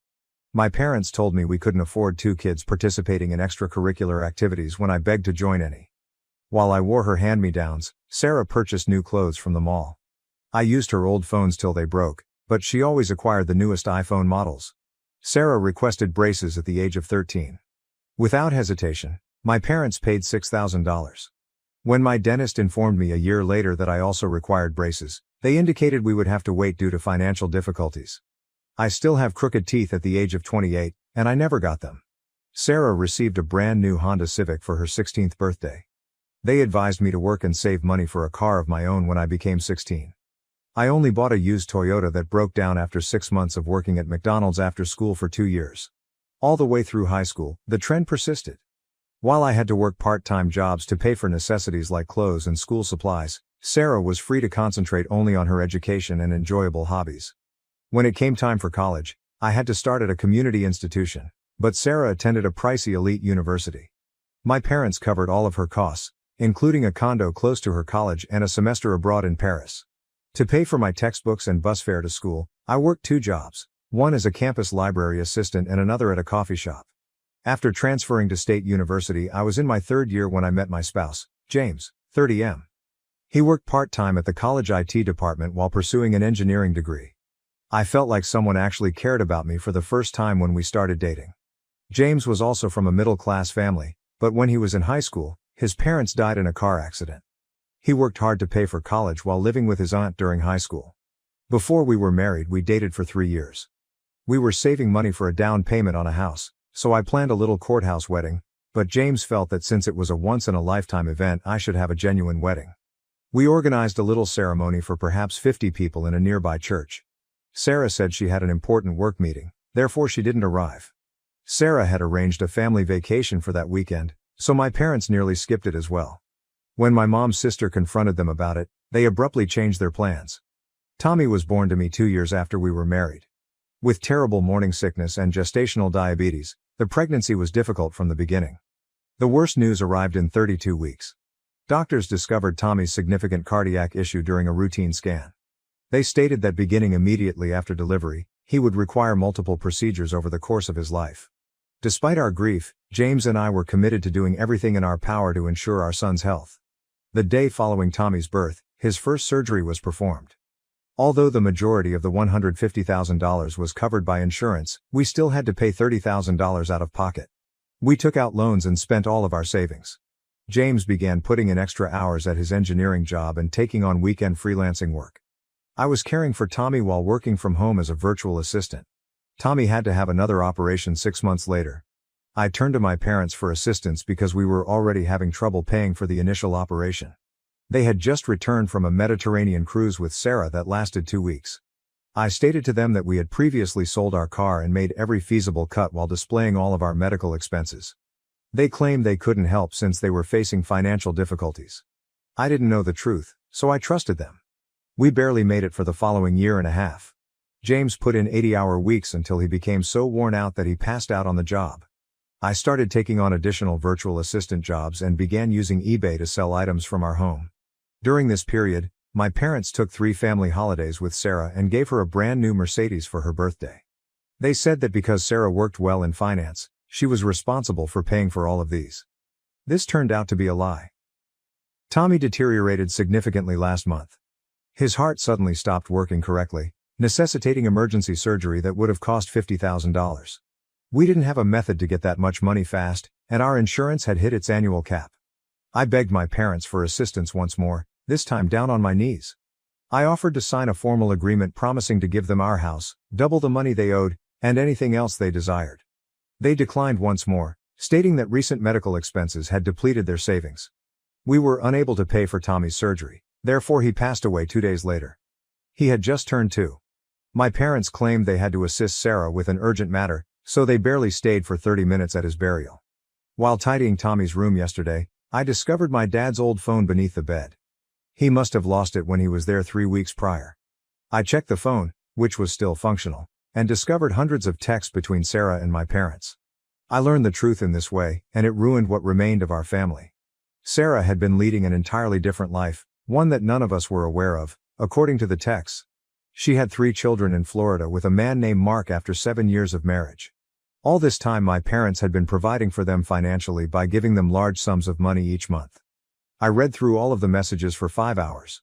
My parents send Sarah $5,000 a month to cover everyday expenditures. Each of her 3 children attended a private school that they paid $2,000 a month for. They provided coverage for their family's trips to Hawaii and Europe. They spent $400,000 last year on a Hamptons vacation home. My parents even covered the cost of their weekly lawn care and house cleaning service. The most recent correspondence concerned Sarah's desire to purchase a beach property. My parents sent Sarah $75,000 for the down payment 5 days before telling me they couldn't save Tommy. Additionally, there were notes about the 3 new iPads and game consoles they had already purchased for Sarah's children as Christmas gifts. The gifts that each child received exceeded the expense of Tommy's surgery. Our monthly family dinner was held today. Every month on the last Sunday, my aunts, uncles, and cousins all gather at my parents' house. In an effort to keep the family close, my mom established this custom 5 years ago. Typically, about 25 individuals show there. Sarah consistently excused herself from these dinners by citing work obligations. I now know that she was in Florida with her clandestine family. I went to supper with my dad's phone. I used screen mirroring to link the phone to the TV after everyone had finished eating and gone to the living room for coffee. I displayed the financial transfers, the communications, and the pictures of Sarah's covert existence to everyone. I told her how my parents refused to help save their dying grandchild, but had paid her $75,000 for a beach house. My mother began to cry and reached out to give me a hug. I stepped back from her. Sitting there, my dad gazed at the floor. With a sneer on her lips, Sarah, who had actually attended this meal for the first time in years, simply sat on the couch. She informed everyone that I was being dramatic as usual and that they should realize that she had 3 children to support and so needed the money more. I questioned her about if Tommy's life was more important than her children. I was crazy for drawing similarities, she said. My mother made an effort to clarify that Sarah was their top priority as she had always required more assistance and had been more emotionally sensitive. My dad went on to say that they assisted Sarah because she lacked my strength and independence. My Aunt Susan questioned them about how they could afford to spend thousands on Sarah's beach mansion and still allow their grandson to die. My parents couldn't respond. Other family members began inquiring about the several occasions my parents and Sarah had taken out loans from them under the pretext of crises. Sarah became irate and said that I had no right to reveal her personal information. She claimed that if anyone learned about this circumstance, her children would suffer from trauma. I informed them that they were no longer my family. In order to purchase a beach property for Sarah, they witnessed the death of my son. I told them that their decisions had killed them, just as Tommy had died. Sarah began to yell that I was jealously attempting to ruin her life. She claimed that because our parents loved her more, I had always envied her. I banned their numbers after leaving their home. I was followed by several family members who promised to help me if I decided to file a lawsuit. Sarah and my parents have been blocked on social media by the majority of my cousins, but some relatives are emailing me to say that I went too far by disclosing Sarah's secret in public. They believe I ought to have dealt with it in private. James agrees with my decision to stop communicating with them, but he believes there was a better way for me to reveal the truth. I don't care anymore, but he is concerned about how this may impact our ties with our extended family. Instead of protecting their grandson's life, my parents decided to fund Sarah's opulent lifestyle, which is why my son is dead. Update. Since I revealed Sarah and my parents during the family dinner, a lot has transpired. Over the years, more relatives have come forward with tales of my parents' deceit and Sarah's manipulation. I'm more and more aware of their deceit with every new story. 3 days after the dinner, I received a call from my Aunt Linda. She sobbed as she informed me about last year's $30,000 loan to Sarah. According to Sarah, her oldest kid developed appendicitis and required emergency surgery. Because she didn't want another child to go through what Tommy had gone through, Linda spent all of her retirement funds to assist. Later, Linda learned that there was no operation. Sarah installed a pool and updated the kitchen at her beach house using the funds. The story of my cousin Emily was even worse. She visited my home last week and told me something that made me feel nauseous. Emily was engaged to Mark, Sarah's husband, 8 years prior. After graduating from college, Emily and Mark became engaged. They sent out invites, organized a lavish wedding, and Emily even purchased her own gown. Mark went missing 2 weeks prior to the wedding. He wrote a note stating that he wasn't prepared to get married. After having a breakdown, Emily required 2 years of therapy. She is aware of the reality now. While Mark was engaged to Emily, Sarah had been seeing him in secret for months. He was persuaded by Sarah to abandon Emily and follow her to Florida.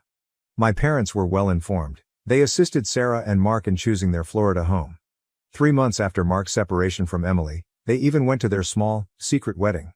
They were aware of Sarah's actions and watched Emily battle sadness the entire time. 2 more stories were then released. I was discovered on Facebook by Tom, Sarah's first husband.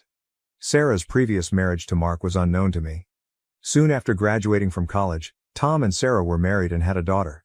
Sarah emptied their bank accounts and vanished when their daughter was 2 years old. She seized all of Tom's inheritance from his grandmother, along with $40,000 from their savings. Sarah informed everyone that she had to leave because Tom was abusive. Sarah's falsehoods cost Tom his job, his home, and almost their daughter's custody. In order to obtain child support for their now 15-year-old daughter, he had been looking for Sarah for years. Sarah's whereabouts were always known to my parents. They assisted Sarah in creating fictitious documents demonstrating that she was in danger from Tom and paid attorneys to contest Tom's custody claims. Everything became worse when James discovered something in our safe deposit box last week. Like they said they did for all their grandchildren, my parents set up a trust fund for Tommy when he was born. They committed to investing $1,000 each month until he became 18. There should have been more than $100,000 in the trust. We discovered records that demonstrated they had been moving all of the funds to Sarah's children's accounts. James continued searching through our documents and discovered further proof of their dishonesty. My parents were retired and on fixed incomes, so each time we filed for financial aid for Tommy's medical bills, they wrote letters to the hospital stating that they were unable to assist. However, their bank records reveal that they were simultaneously sending Sarah sizable sums. I was contacted over LinkedIn by my dad's secretary. According to her, my dad had been assisting Sarah with corporate funds, classifying the transfers as business costs. In order to demonstrate that Sarah was a business consultant for his insurance company, he fabricated paperwork. According to the secretary, he had sent more than $200,000 in business funds to Sarah throughout the previous 3 years. According to my mom's best friend, who also works at the same school, my mom has been embezzling money from the school's fundraising accounts in order to give it to Sarah. She changed the records to hide it. Each year, the school generated funds for the medical emergencies of its students. This fund was overseen by my mother, who also had access to every account. Since I blocked Sarah, she has been attempting to reach me from several phone numbers. She occasionally threatens to sue me for violation of privacy and defamation. At other times, she calls in tears and says that Mark is questioning her about her history and she wants my assistance. She said in her voicemail yesterday that if I didn't stop anyone from looking into her finances, she would tell everyone that I had abused Tommy. Yesterday, my parents issued a letter via their attorney. They said that if I agreed not to sue them, they would create a new trust fund for my future children. To demonstrate their good faith, they promised to contribute $200,000 right away. They also wanted me to sign a non-disclosure agreement in the letter, which said that I would never speak about Sarah's life or how they helped to sustain her financially. A number of family members have severed all communication with Sarah and my parents. After learning of what transpired, my dad's golfing pals have ceased inviting him to their weekly events. The other members of my mom's book club, who were primarily the parents of her students, no longer wanted to get out with her, so she had to dissolve it. The most challenging aspect is that pictures of Sarah's family traveling to upscale locations while Tommy was ill kept turning up. The same week that we were pleading with my parents to contribute to Tommy's last surgery, someone discovered photos of Sarah's family at Disney World. The matching outfits Sarah's children are wearing in the pictures cost more than what we had to buy to save my son's life. Second update. Our attorney discovered something that clarifies a lot of my parents' actions, particularly their strong preference for Sarah. Sarah is not their biological daughter, as we found out. At the age of 2, she was adopted. They didn't tell anyone, not even Sarah. While our lawyer was looking into the missing trust fund funds, the adoption documents surfaced. Sarah was adopted by my parents following my mother's 4 miscarriages. Because they were concerned that it would impact Sarah's feeling of family, they chose to keep the adoption a secret. Not even our grandparents were informed. In order to avoid being questioned about the unexpected arrival of a 2-year-old, they relocated to a different city immediately following the adoption. The attorney also discovered proof that my parents had assisted Sarah in her scam throughout the years. My parents hired someone $155,000 to fabricate transcripts indicating Sarah graduated with honors after she left college after 2 years. They had a business associate of my dad write fictitious work references for her. Sarah never worked anyplace. All of the jobs she claimed to have had throughout the years were fictitious. In order to obtain credit cards and loans, my parents assisted her in fabricating an identity. They obtained phony papers by using my dad's contacts at the insurance firm. Sarah obtained moreover $300,000 in loans from various banks using this fictitious name. My dad's business provided the funds that my parents used to make the payments. Sarah lost all control when our lawyer informed her about the adoption. She posted all of this on Facebook. She disclosed how my parents assisted her in stealing Emily's fiancé, hiding from her first husband, and concealing her credit card theft. She even acknowledged that she had made false claims regarding the abuse of her first spouse. Sarah shared images of text exchanges that demonstrated how my parents assisted her in fabricating a medical emergency so she could get family members to lend her money. She had a routine. She would choose a financially secure relative, fabricate a narrative about one of her children requiring medical care and have my parents verify her account. In this way, they conned at least 7 different relatives. At last, my parents sobbed and told our lawyer everything. They have supported Sarah and her family with over $500,000 over the last 10 years. They borrowed funds from their retirement accounts, took out second and third mortgages on their home, and my dad even embezzled from the client accounts of his business. I was even more incensed by their response when the lawyer questioned them about why they chose to let Tommy die rather than assist us. They said that if they stopped providing Sarah money, they would be cut off from their grandkids. According to my dad, if the kids ever stopped supporting Sarah's lifestyle, she had threatened to vanish with them. My mother acknowledged that she was aware of Sarah's scheme to take Mark away from Emily. She claimed that Sarah had confided in her that she would stop at nothing to win Mark's affection. Rather than intervening, my mother assisted Sarah in setting up private sessions with Mark. Even the note that Mark left for Emily was written with her assistance. Our lawyer now works with Tom, Sarah's first husband. He has evidence that my parents assisted Sarah in fabricating accusations of domestic abuse against him. To fabricate medical records indicating injuries, they hired a physician. With the aid of these documents, Sarah was able to get restraining orders against Tom, which barred him from visiting his daughter for several years. When my dad's business learned about the stolen funds, an internal investigation was launched. He had been fabricating insurance policies and keeping the premiums, they found out. He used the funds to support Sarah and created policies for non-existent people. He was dismissed by the corporation and is facing criminal prosecution. Concerned about being linked to my dad's scam, a number of his business associates have severed their connections with him. After parents protested that their children were being taught by someone involved in fraud, my mother was forced to leave teaching early. Additionally, the school is looking into the disappearance of dollars from student activities funds. In order to cover their legal expenses, my parents had to sell their home. They could be charged with fraud, embezzlement, and aiding in the creation of fraudulent documents. For making fictitious police reports about her first husband, identity theft, and financial fraud, Sarah is under investigation. Update 3. Over the last 6 months, everything with my family has dramatically changed. In order to settle their legal debts, my parents had to sell their home and the majority of their belongings. They currently reside on the opposite side of town in a little one-bedroom apartment. My dad needs to repay $400,000 that he took from customer accounts after his company won their lawsuit against him. Unfortunately, no insurance firm will hire him, so he is now working as a night security guard. After Mark learned about Sarah's first marriage and all of her falsehoods, her life completely collapsed. Even more information about her past was discovered by the private investigator he hired.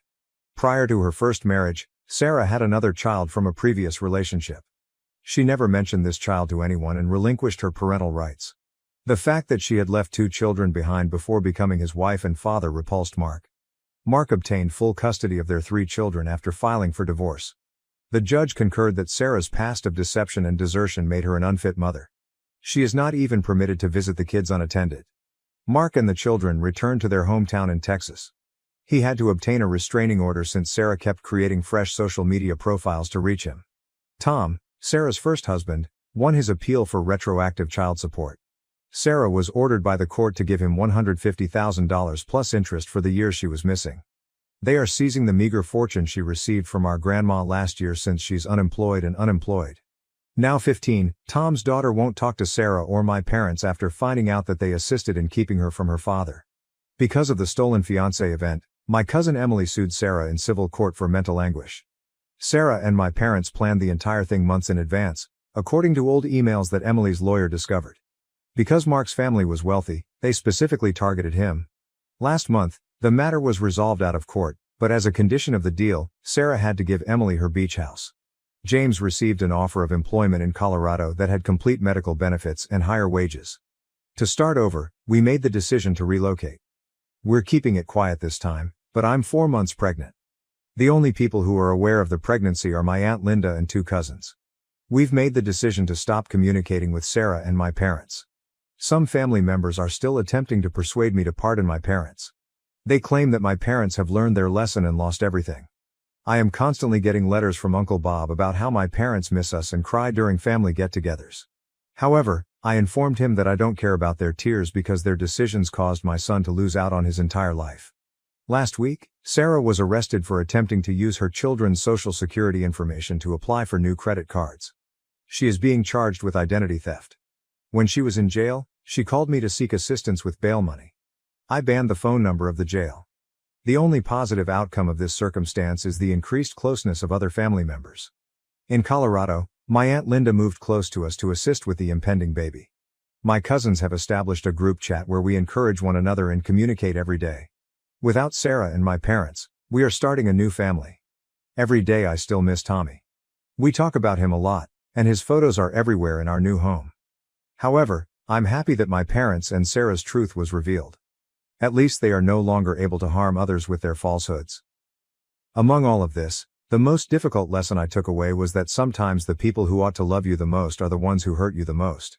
However, right now, my attention is on the future and creating a better life with the family members that genuinely care about us.